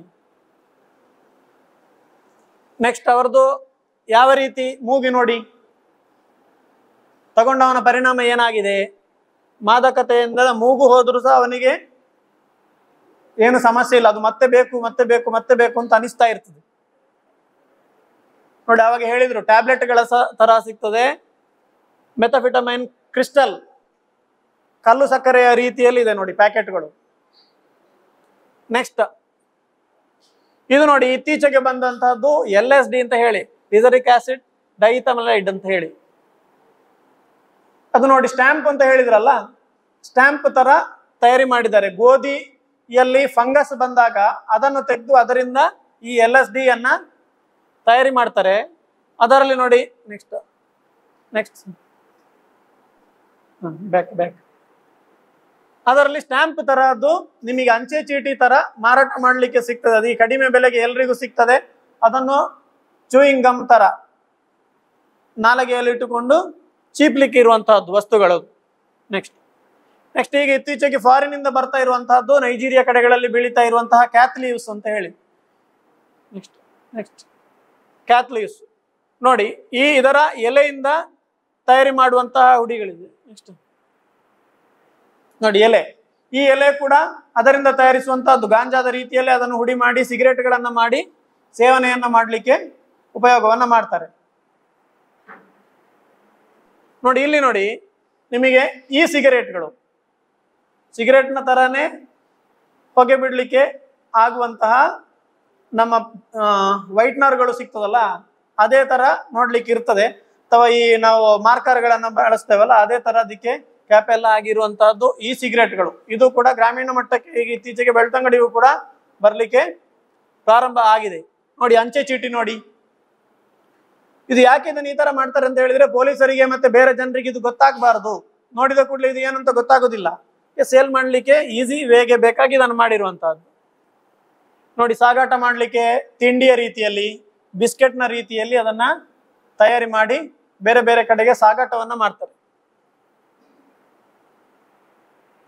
ನೆಕ್ಸ್ಟ್ ಕುಂತಲೆ ನೋಡಿದ್ರಲ್ಲ ಸರ್, ಅವಾಗ ಯಾವ್ದಾವ್ದು ಡ್ರಗ್ಸ್ ಗಳನ್ನ ಹೇಳಿದ್ರು ನೋಡಿದ್ರ? ಯಾವ್ದೆಲ್ಲ ಇವಾಗ ನೋಡಿದ್ರಿ? ಫಸ್ಟ್ ಇಂದ ಒಮ್ಮೆ ನನಗೆ ಹೇಳಿ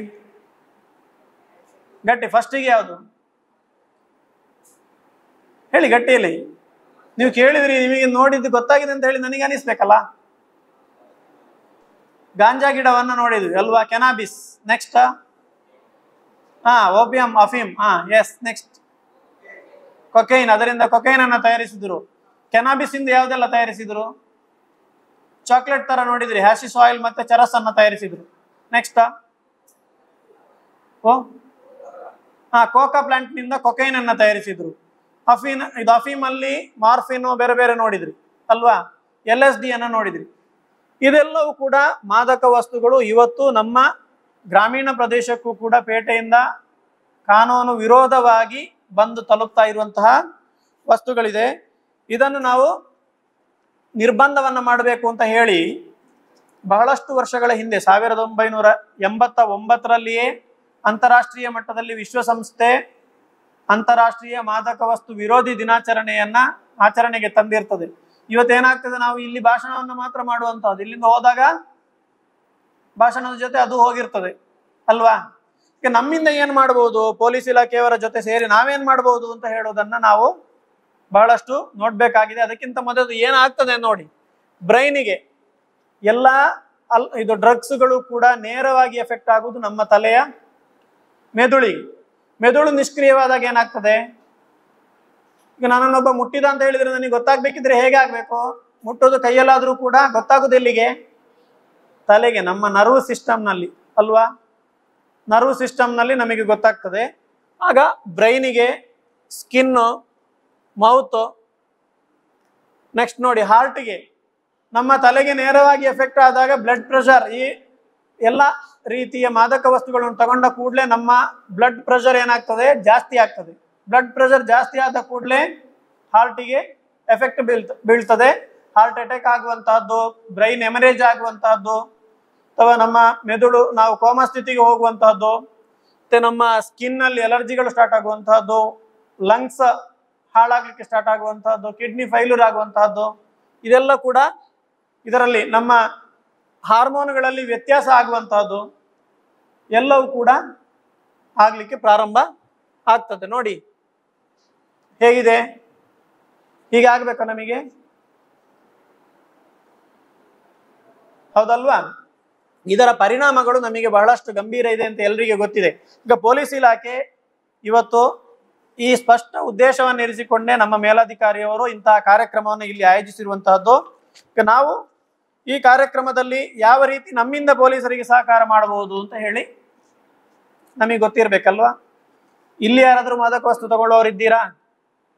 ಇಲ್ಲ. ನಿಮ್ಮ ಊರಲ್ಲಿ ಹೋಗಿ ಕೇಳಿ ಯಾರಾದ್ರೂ ಇದ್ದೀರಾ ಅಂತ. ಹೇಳ್ತಾರಾ ಇದ್ದಾರೆ ಅಂತ? ಹೇಳ್ತಾರಾ? ಇಲ್ಲ. ನಮಗೆ ಹೇಗೆ ಗೊತ್ತಾಗ್ತದೆ? ಬೇರೊಬ್ಬ ಹೇಳುವಾಗ ಗೊತ್ತಾಗ್ತದೆ. ಅವ ಗಾಂಜಾ ತಗೊಳ್ತಾನಂತೆ, ಅಲ್ಲಿ ಗಾಂಜಾ ಮಾರ್ತಾರಂತೆ, ಉಜಿರೆ ಪೇಟೆಯಲ್ಲಿ ಸಿಗ್ತದಂತೆ ಅಂತ ಅಲ್ವಾ? ಇಂತಹ ಮಾಹಿತಿಗಳು ಬಂದಾಗ ನೀವು ಕೂಡಲೇ ಪೊಲೀಸ್ ಇಲಾಖೆಯವರಿಗೆ ಇದನ್ನು ಏನ್ ಮಾಡಬೇಕು? ಮಾಹಿತಿಯನ್ನ ಕೊಡಬೇಕು. ನಮ್ಮ ಗ್ರಾಮ ಪೊಲೀಸರು ಪ್ರತಿನಿತ್ಯ ಗ್ರಾಮಗಳಲ್ಲಿ ಇರ್ತಾರೆ, ಅಥವಾ ಪೊಲೀಸ್ ಸ್ಟೇಷನ್ನ ನಂಬರ್ಗಳು ಎಲ್ಲಾ ಕಾಲೇಜುಗಳಿದೆ. ನಿಮ್ಮ ಶಾಲೆಯ ಅಧ್ಯಾಪಕ ವೃಂದದವರ ಮೂಲಕವೂ ಈ ಮಾಹಿತಿಗಳನ್ನು ಕೊಡಬಹುದು.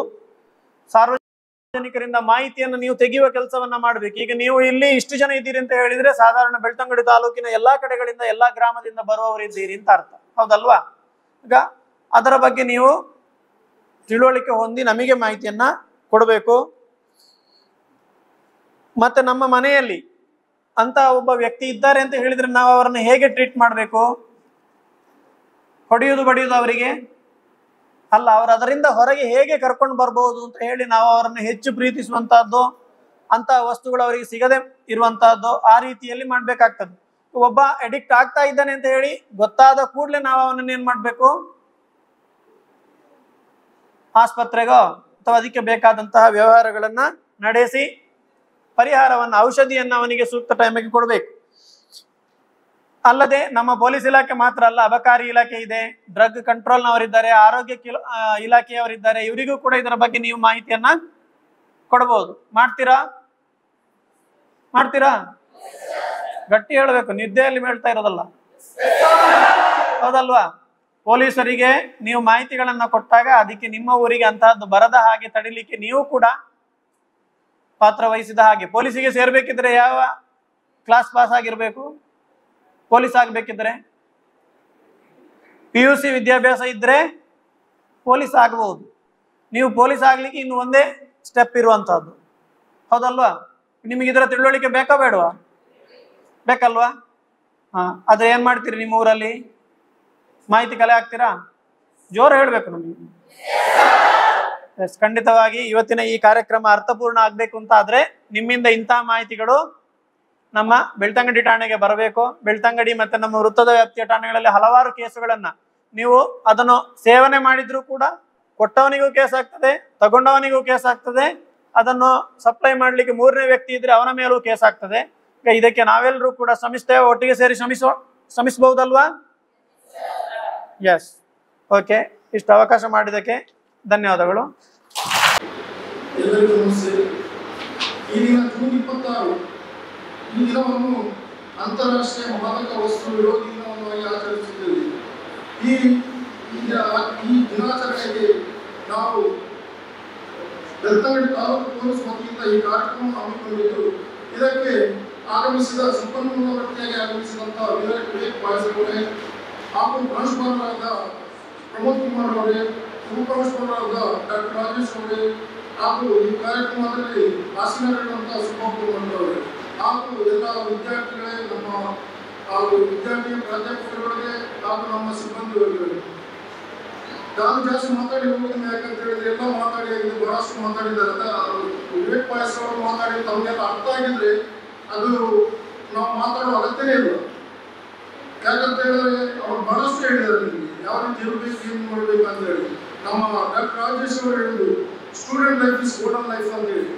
ಈ ಸ್ಟೂಡೆಂಟ್ ಲೈಫ್ ಗೋಲ್ಡನ್ ಲೈಫ್, ಅದನ್ನು ನಾವು ಗೋಲ್ಡನ್ ಆಗಿ ಇಟ್ಕೊಂಡ್ರೆ ಅದು ಡೈಮಂಡ್ ಲೈಫ್ ಆಗ್ಬೋದು, ಒಳ್ಳೇದಾಗ್ಬೋದು. ನಮ್ಮ ಸಮಾಜದಲ್ಲಿ, ನಮ್ಮ ಕುಟುಂಬದಲ್ಲಿ ನಮ್ಮ ಶಾಂತಿ ಸುವ್ಯವಸ ನೆಲೆಸಬಹುದು. ಅದೇ ಅದನ್ನು ಹಾಳು ಮಾಡ್ಕೊಂಡ್ರೆ ಅದೇ ಮುಚ್ಚುಕೋಡಿ ಮನಸ್ಸು. 14 ವಯಸ್ಸು ಅಂತ ಹೇಳಿ ವಿವೇಕ್ ಪಾಯಸ್ ಹೇಳಿದ್ರು, ಅದು ಆಕ್ಚುಲಿ ಮುಚ್ಚುಕೋಡಿ ಮನಸ್ಸು. ಈ 16ರಿಂದ 20 ವರ್ಷ ನಿಜವಾಗಿ ಮುಚ್ಚುಕೋಡಿ ಮನಸ್ಸು. ಯಾವುದೇ ಪ್ರತಿಯೊಂದು ನಮ್ಮ ಕುತೂಹಲ ಆಗ ಸ್ಟಾರ್ಟ್ ಆಗುತ್ತೆ. ನಾವು ಬೀಡಿಗೆ, ಸಿಗರೇಟ್ ಏನೇನೋ ಸೆಡಿಲಿಕ್ಕೆ ಸ್ಟಾರ್ಟ್ ಮಾಡಿ ಅದು ಕಂಟಿನ್ಯೂ ಆಗಿ ಈ ಬೇಡದ್ದು ಅಂದ್ರೆ ಈ ಡ್ರಗ್ಸ್ ಅಂತ ಹೇಳಿದ್ರೆ ಮಾದಕ ವಸ್ತು ಅಂದ್ರೆ ಬೀಡಿ, ಸಿಗರೇಟ್, ಗುಟ್ಕಾ, ಗಾಂಜಾ, ಆಹಾರ ಪದಾರ್ಥ, ಆಲ್ಕೋಹಾಲ್, ಗಾಂಜಾ, ಅಫೀಮು ಎಲ್ಲ ಬರುತ್ತೆ. ಅದನ್ನು ಯಾವ ರೀತಿ ತಗೊಂಡ್ರೆ ಒಂದು ಮೂಸಿ ನೋಡಿ ತಗೊಳ್ಳುವಂಥದ್ದಿದೆ, ಬಾಯಿಗೆ ಒಳಗೆ ಹೊಟ್ಟೆಗೆ ಹಾಕುವಂಥದ್ದಿದೆ, ಚಿಂಗಮ್ ತರ ಇದೆ, ಚಾಕ್ಲೇಟ್ ತರ ಇದೆ, ಇಂಜೆಕ್ಟ್ ಮಾಡುವ ತರ ಇದೆ. ಎಲ್ಲ ರೀತಿಯಲ್ಲಿ ಉಪಯೋಗಿಸುವಂತ ರೀತಿಯಲ್ಲಿ ನಾವು ಉಪಯೋಗಿಸೋ ರೀತಿ ಆಗುತ್ತದೆ. ಒಮ್ಮೆ ಈ ಚಟಕ್ಕೆ ಏನಾಗ್ತದೆ ಅಂತ ಹೇಳಿದ್ರೆ ಒಂದು ನಾವು ಮಾನಸಿಕ ವೈದ್ಯ ನಮ್ಮ ದೈಹಿಕವಾಗಿ ಅನಾರೋಗ್ಯಕ್ಕೆ ಪೀಡಿತರ ಅನಾರೋಗ್ಯ ಅಂದರೆ ನರ ದೌರ್ಬಲ್ಯ ಆಗಲಿ, ಕ್ಯಾನ್ಸರ್ ಆಗಲಿ, ಮೆಂಟಲ್ ಆಗಲಿ, ಮಾನಸಿಕವಾಗಿ ನಾವು ನಮ್ಮ ಮನಸ್ಸಾಗಿ ನಮಗೆ ಬಿಟ್ಟೋಗುತ್ತೆ. ನಂತರ ಒಬ್ಬ ಹುಡುಗಿ ಆತ್ಮಹತ್ಯೆ ಮಾಡಿದ್ರು. ಆ ಮಟ್ಟಕ್ಕೆ ನಾವು ಹುಟ್ಟುವಂಥ ಪರಿಸ್ಥಿತಿ ಬಂದ್ಬಿಟ್ಟು ಒಮ್ಮೆ ಬಿಟ್ಟು ಬಿಟ್ಟರೆ ಅಂತ ಹೇಳಿ ಈಗ ನಾವು ನೋಡುವಂತೆ ಆಗಷ್ಟು ಈಗ ಇಲ್ಲಿ ಮರ್ಡರ್ ಆಗಲಿ, ಗಲಾಟೆ ಆಗಲಿ, ಪ್ರತಿಯೊಂದು ಕೇಸ್ಗಳಲ್ಲಿ ನೋಡಿ ಅದರಲ್ಲಿ ಅಮಲು ಪದಾರ್ಥ ಸೇವಿಸಿದವರೇ ಇದು. ಒಂದಾದು ಆಲ್ಕೋಹಾಲ್ ಆಗಿರಲಿ ಅಥವಾ ಗಾಂಜಿನ ಸೇವನೆ ಇದರಿಂದಾಗಿ ಆಗ್ತಾ ಇದೆ. ಈ ಗಾಂಜಾ ನಶ ಅಥವಾ ಯಾವುದೇ ಅಮಲು ಪದಾರ್ಥ ಸೇವಿಸುವವರು ಅದನ್ನು ಮುಂದುವರಿಸಿದ್ರೆ ನಂತರ ಅವರಿಗೆ ದುಡ್ಡಿಲ್ಲದಾಗ ಏನಾಗ್ತದೆ ಅಂತ ಹೇಳಿದ್ರೆ ಅಪರಾಧ ಕೃತ್ಯಕ್ಕೆ ಇಳಿತಾರೆ. ಅಪರಾಧ ಕಳ್ತನ ಮಾಡ್ತಾ, ಇನ್ನೊಂದು ಏನೋ ಸ್ನ್ಯಾಚಿಂಗ್ ಮಾಡ್ತಾ, ಏನಾದ್ರು ಮಾಡ್ತಾರೆ. ನಂತರ ಲೇಡೀಸ್ ಏನಾಗ್ತಾರೆ ಅಂತ ತನ್ನ ತನವನ್ನೇ ಕಳ್ಕೊಳ್ಬೇಕು ಹೋಗುವಂತ ವ್ಯವಸ್ಥೆ ಬರ್ಬೋದು. ಅಂದ್ರೆ ಹಣ ಇಲ್ಲ, ಚಟಕ್ಕೆ ಬಿದ್ದಾಗಿದೆ, ನಂತರ ಏನ್ ಮಾಡ್ಲಿಕ್ಕೆ ಆಗುದಿಲ್ಲ. ಆ ನಂತರ ಈ ವ್ಯವಸ್ಥೆ ಆಗುತ್ತೆ. ಈಗ ಯಾವುದು ಬುದ್ಧಿ ನೀಡದ ಸರಿಯಾಗಿ ನೀಡಿದ್ರೆ ಏನಾಗ್ತದೆ. ಇವತ್ತು ನಾವು ವಾಟ್ಸಪ್ ಅಲ್ಲಿ ನೋಡಿದ್ದೀವಿ, ಮಧ್ಯಪ್ರದೇಶ ಮಹಾರಾಷ್ಟ್ರದಲ್ಲ ಟೀಚರ್ ಒಂದು ಶಾಲೆಯಲ್ಲಿ ಪಾಠ ಮಾಡಬಹುದು, ಅವ್ರು ಸಸ್ಪೆಂಡ್ ಆಗಿದ್ದಾರೆ. ಆದ್ರೆ ಅಂತ ಟೀಚರ್ಗಳಿಂದ ಏನಾಗಬಹುದು, ಮಕ್ಕಳು ಒಳ್ಳೆದನ್ನು ಕಲಿಯಲಿಕ್ಕೆ ಸಾಧ್ಯ ಇಲ್ಲ, ಕೆಟ್ಟದೇ ಕಲಿಬೇಕು ಅನಿಸ್ತೀವಿ.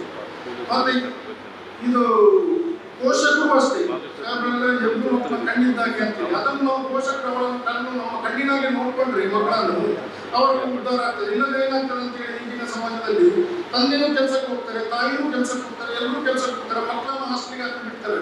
ಮಕ್ಕಳ ಬಗ್ಗೆ ಕೇರ್ ಇರುವುದಿಲ್ಲ, ಅವ್ರು ಕೇಳಿದಷ್ಟು ದುಡ್ಡು ಕೊಟ್ಟು ಬಿಡ್ತಾರೆ. ದುಡ್ಡು ಬೇಕಾದಷ್ಟು ಇವಾಗ ಏನಾಗ್ತದೆ, ಮಕ್ಕಳು ಇದೆ ಮೊದಲಿಗೆ ಬೀಡಿ, ಸಿಗರೇಟ್, ಚಿಂಗಮ್ಮು, ಈ ಇಂಡಸ್ಟ್ರಿಯಲ್ ನಾವು ವೈಟ್ನರ್ ಅಂತ ಹೇಳ್ತಾರೆ, ಅದು ಕೂಡ ಡ್ರಗ್ಸ್. ವೈಟ್ನರ್ ಅದು ಸ್ಮೆಲ್ ಮಾಡೋದು ಡ್ರಗ್ಸ್. ನಮ್ಮ ಇದರಲ್ಲಿ ಯಾವುದು ಮೆಡಿಕಲ್ ಅಲ್ಲಿ ಸಿಗುವಂತ ಸಿರಪ್ಗಳು ಮತ್ತು ಮಾತ್ರೆಗಳು ಕೆಲವು ಅದು ಕೂಡ ಡ್ರಗ್ಸ್. ಅದು ಜಾಸ್ತಿ ಆದ್ರೆ ಅದು ಕೂಡ ಡೇಂಜರಸ್. ಅದು ಕೆಲವು ಸಹಬೇಡಿದಾಗೆ ಕೆಲವರು ಡಾಕ್ಟರ್ ಡೈರೆಕ್ಟ್ ಆಗಿ ಮೆಡಿಕಲ್ಗೆ ಹೋಗಿ ತಗೊಳ್ತಾರೆ. ಮೆಡಿಕಲ್ ಡಿ-ಫಾರ್ಮ್ ಮಾಡಿರ್ತಾರೆ. ಅವ್ರಿಗೆ ಇದ್ರ ಬಗ್ಗೆ ಕಂಟೆಂಟ್ಸ್ ಬಗ್ಗೆ ಏನಾದರೂ ಗೊತ್ತಿರೋದಿಲ್ಲ, ಈ ಹೇಳಿದ ಕೊಟ್ಟು ಬಿಡ್ತಾರೆ, ಯಾವುದೇ ಪ್ರಿಸ್ಕ್ರಿಪ್ಷನ್ ಅಲ್ಲಿ ಕೊಟ್ಟು ಬಿಡ್ತಾರೆ. ಅದನ್ನು ಸೇವಿಸಿ ಅದರಿಂದಾಗಿ ನಾವು ಅದಕ್ಕೆ ಅಡಿಕ್ಟ್ ಆಗಿ ಬಿಡ್ತೇವೆ. ನಂತರ ಅದು ಇಲ್ಲದೇ ನಾವು ನಮ್ಮ ಮಾನಸಿಕವಾಗಿ ಕುಗ್ಗಿ ಹೋಗ್ತೇವೆ. ಅಂತ ರೀತಿ ಇರುತ್ತೆ. ಮತ್ತು ಹಾಗೆ ನೀವು ಏನಂದ್ರೆ ಮತ್ತೆ ಏನೋ ಈ ಪೋಷಕರು ಸರಿಯಾಗಿ ಹಾಸ್ಟೆಲ್ಗೆ ಹಾಕ್ತಾರೆ ನಂತರ ಏನಾಗ್ತದೆ ಕ್ರಿಕೆಟ್ ಆಗಿ ಹೋಗ್ತದೆ. ನಾವು ಪೋಷಕರು ಈ ವಯಸ್ಸಿನಲ್ಲಿ ಅವರನ್ನು ಯಾರು ನೋಡ್ಬೇಕು ಅಂತ ಹೇಳಿದ್ರೆ ಮಕ್ಕಳು ನೋಡ್ಬೇಕು, ಆ ಹಾಸ್ಟೆಲ್ ಅವರು ಇರ್ತಾರೆ. ಆದ್ರೆ ಡ್ರಗ್ ಅಡಿಕ್ಟ್ ಆದ ಮಕ್ಕಳನ್ನೇ ಪೋಷಕರು ನೋಡುವಂತ ವ್ಯವಸ್ಥೆ ಆಗಬಹುದು ಸಮಾಜದಲ್ಲಿ. ಅವರೇ ಹೊರೆಯಾಗುವಂತ ಸಾಧ್ಯತೆ ಇದೆ. ಆದ್ರಿಂದ ನಾವೆಲ್ಲರೂ ಇದು ಮುಂದಕ್ಕೆ ಕೂಡ ಯಾವುದೇ ಡ್ರಗ್ಗೆ ಬಲಿ ಬೀಳದೆ ಒಳ್ಳೆ ಸಮಾಜವನ್ನು ನಿರ್ಮಿಸಿ ನಿಮ್ಮ ಕುಟುಂಬ ನಿಮ್ಮ ಕುಟುಂಬಕ್ಕೆ ಒಳ್ಳೆಯದನ್ನು ಬಯಸಿ ಒಳ್ಳೆಯ ರೀತಿ. ಅದೇ ರೀತಿ ಇಂಡಿಯಾದಲ್ಲಿ ಈ ರೀತಿ ಗಾಂಜಾ ಯಾವುದೇ ಡ್ರಗ್ಸ್ ಅಂದ್ರೆ ನಿಷೇಧಿಸಿದ ಡ್ರಗ್ಸ್ಗಳು ಅದನ್ನು ಇಂಡಿಯಾದ ಮಾರಾಟ ಮಾಡೋದು, ಸಾಗಾಟ ಮಾಡೋದನ್ನ ಕಂಡು ಬಂದಲ್ಲಿ ನಮಗೆ ಅಥವಾ ಬೀಟ್ ಪೊಲೀಸಿಗೆ ಯಾರಿಗಾದ್ರೂ ಮಾಹಿತಿ ಕೊಡಿ. ನಮ್ಮ ಫೋನ್ ನಂಬರ್ಸ್ ಎಲ್ಲರಿಗೂ ಇರುತ್ತದೆ. ಯಾಕಂದ್ರೆ ಅದು ಸ್ಟಾರ್ಟ್ ಆದರೆ 9094805336 ಇಲ್ಲಿಂದ ಸ್ಟಾರ್ಟ್ ಆಗೋದು.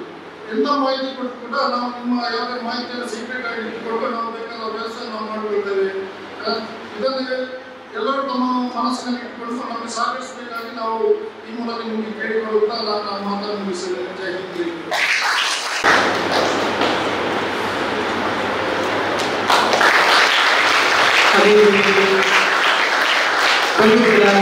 ಉತ್ತಮ ರೀತಿಯಲ್ಲಿ ಕಾರ್ಯಕ್ರಮ ಮಾಡುವುದಕ್ಕೆ ಬೇಕಾಗಿ ಕೇಳಿಕೊಂಡಾಗ ಒಪ್ಪಿಕೊಂಡು ಅಚ್ಚುಕಟ್ಟಾಗಿ ಕಾರ್ಯಕ್ರಮವನ್ನು ಆಯೋಜಿಸಿರುವಂತಹ ಉಜಿರೆ SDM PU ಕಾಲೇಜ್ ಇದರ ಪ್ರಾಂಶುಪಾಲರಾದಂತಹ ಶ್ರೀ ಪ್ರಮೋದ್ ಕುಮಾರ್ ಬಿ ಇವರಿಗೆ ಗೌರವದ ಸ್ಮರಣಿಕೆಯನ್ನು ನೀಡಬೇಕಾಗಿ ಬೆಳ್ತಂಗಡಿ ಗ್ರಾಮಾಂತರ ವೃತ್ತ ನಿರೀಕ್ಷಕರಾದಂತಹ ನಾಗೇಶ್ ಸರ್ ಅವರಲ್ಲಿ ಕೇಳಿಕೊಳ್ತಾ ಇದ್ದಾರೆ.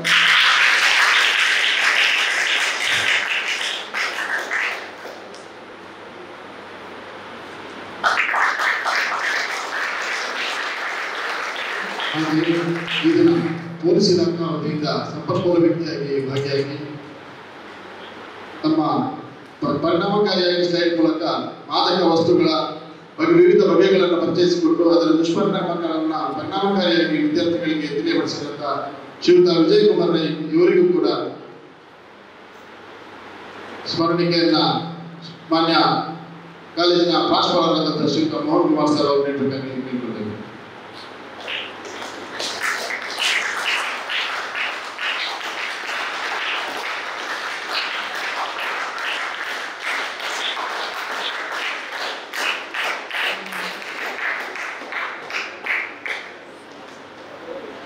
ಇದೀಗ ಕಾಲೇಜಿನ ವತಿಯಿಂದ ಸ್ಮರಣಿಕೆ ನೀಡಿ ಗೌರವಿಸಬೇಕು ಅಂತ ಹೇಳಿ ಮಾನ್ಯ ಪ್ರಾಚಾರ್ಯರಿಗೆ ವಿನಂತಿಸಿಕೊಳ್ತಾ ಇದ್ದೇನೆ. ಕೊಡಗರೆ ವೀಕ್ಷಕರಿಗೆ ಹಾಗೂ ಸಂಪನ್ಮೂಲ ವ್ಯಕ್ತಿಗಳಾಗಿ ಭಾಗವಹಿಸಿರ್ತಕ್ಕಂತಹ ವಿವೇಕ್ ವಿನ್ಸೆಂಟ್ ಪಾಯ್ಸ್ ಅವರಿಗೆ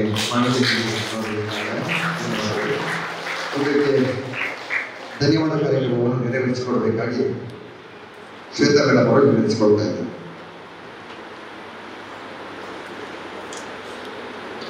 ಎಲ್ಲರಿಗೂ ನಮಸ್ತೆ. ಅಂತಾರಾಷ್ಟ್ರೀಯ ಮಾದಕ ದ್ರವ್ಯ ವಿರೋಧ ದಿನಾಚರಣೆಯನ್ನು ಇವತ್ತು ನಾವು ಆಚರಣೆ ಮಾಡ್ತಾ ಇದ್ದೇವೆ. ಈ ಪ್ರಯುಕ್ತ ಮಾಹಿತಿ ಕಾರ್ಯಾಗಾರವನ್ನು ಈ SDMP ಕಾಲೇಜಲ್ಲಿ ನಾವು ಆಯೋಜಿಸಿದ್ದೇವೆ. ಈ ಕಾರ್ಯಕ್ರಮಕ್ಕೆ ಅಧ್ಯಕ್ಷ ಸ್ಥಾನವನ್ನು ವಹಿಸಿಕೊಂಡಂತಹ ನಮ್ಮ ನೆಚ್ಚಿನ ಪೊಲೀಸ್ ವೃತ್ತ ನಿರೀಕ್ಷಕರಾದ ನಾಗೇಶ್ ಕತ್ರಿ ಸರ್ ಇವರಿಗೆ ನನ್ನ ನಿಮ್ಮೆಲ್ಲರ ಪರವಾಗಿ ತುಂಬ ಹೃದಯದ ಧನ್ಯವಾದ ಬಯಸ್ತೇನೆ.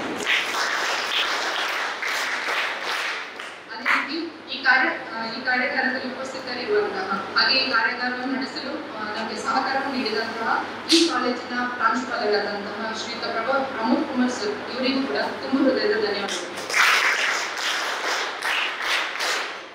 ಅದೇ ರೀತಿ ಈ ಕಾರ್ಯಕ್ರಮದ ಕೇಂದ್ರ ಬಿಂದು ಅಂದ್ರೆ ಈ ಕಾರ್ಯಕ್ರಮದ ಸಂಪನ್ಮೂಲ ವ್ಯಕ್ತಿಯಾದಂತಹ ಹಾಗೆ ಶ್ರೀ ಕ್ಷೇತ್ರ ಧರ್ಮಸ್ಥಳ ಗ್ರಾಮಾಭಿವೃದ್ಧಿ ಯೋಜನೆ ಜನಜಾಗೃತಿ ವೇದಿಕೆಯ ರಾಜ್ಯ ಕಾರ್ಯದರ್ಶಿಗಳು ಹಾಗೂ ವ್ಯಸನಮುಕ್ತ ಕೇಂದ್ರ ಟಿವಿ ಪ್ರೊಸೀಜರ್ ಇದರ ನಿರ್ದೇಶಕರಾದಂತಹ ವಿವೇಕ್ ವಿನ್ಸೆಂಟ್ ಪಾಯ್ಸ್ ಇದ್ದಾರೆ.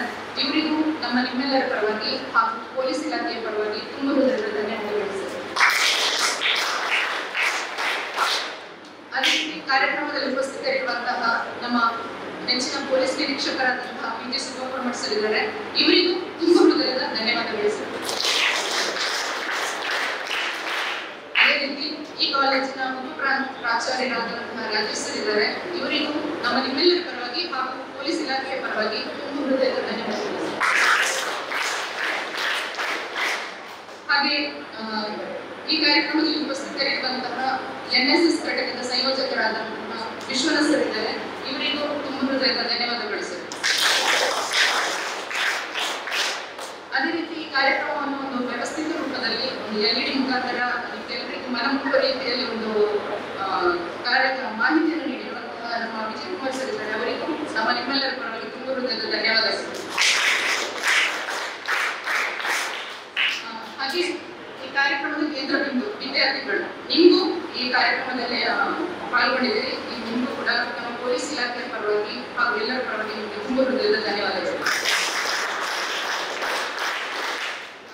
ಈ ಕಾರ್ಯಕ್ರಮದಲ್ಲಿ ಪತ್ರಿಕಾ ಸಿಬ್ಬಂದಿಗಳು ಕೂಡ ಉಪಸ್ಥಿತರಿದ್ದಾರೆ. ಇವರಿಗೂ ಕೂಡ ನಮ್ಮ ನಿಮ್ಮೆಲ್ಲರ ಪರವಾಗಿ ಹೃತ್ಪೂರ್ವಕ ಧನ್ಯವಾದಗಳು.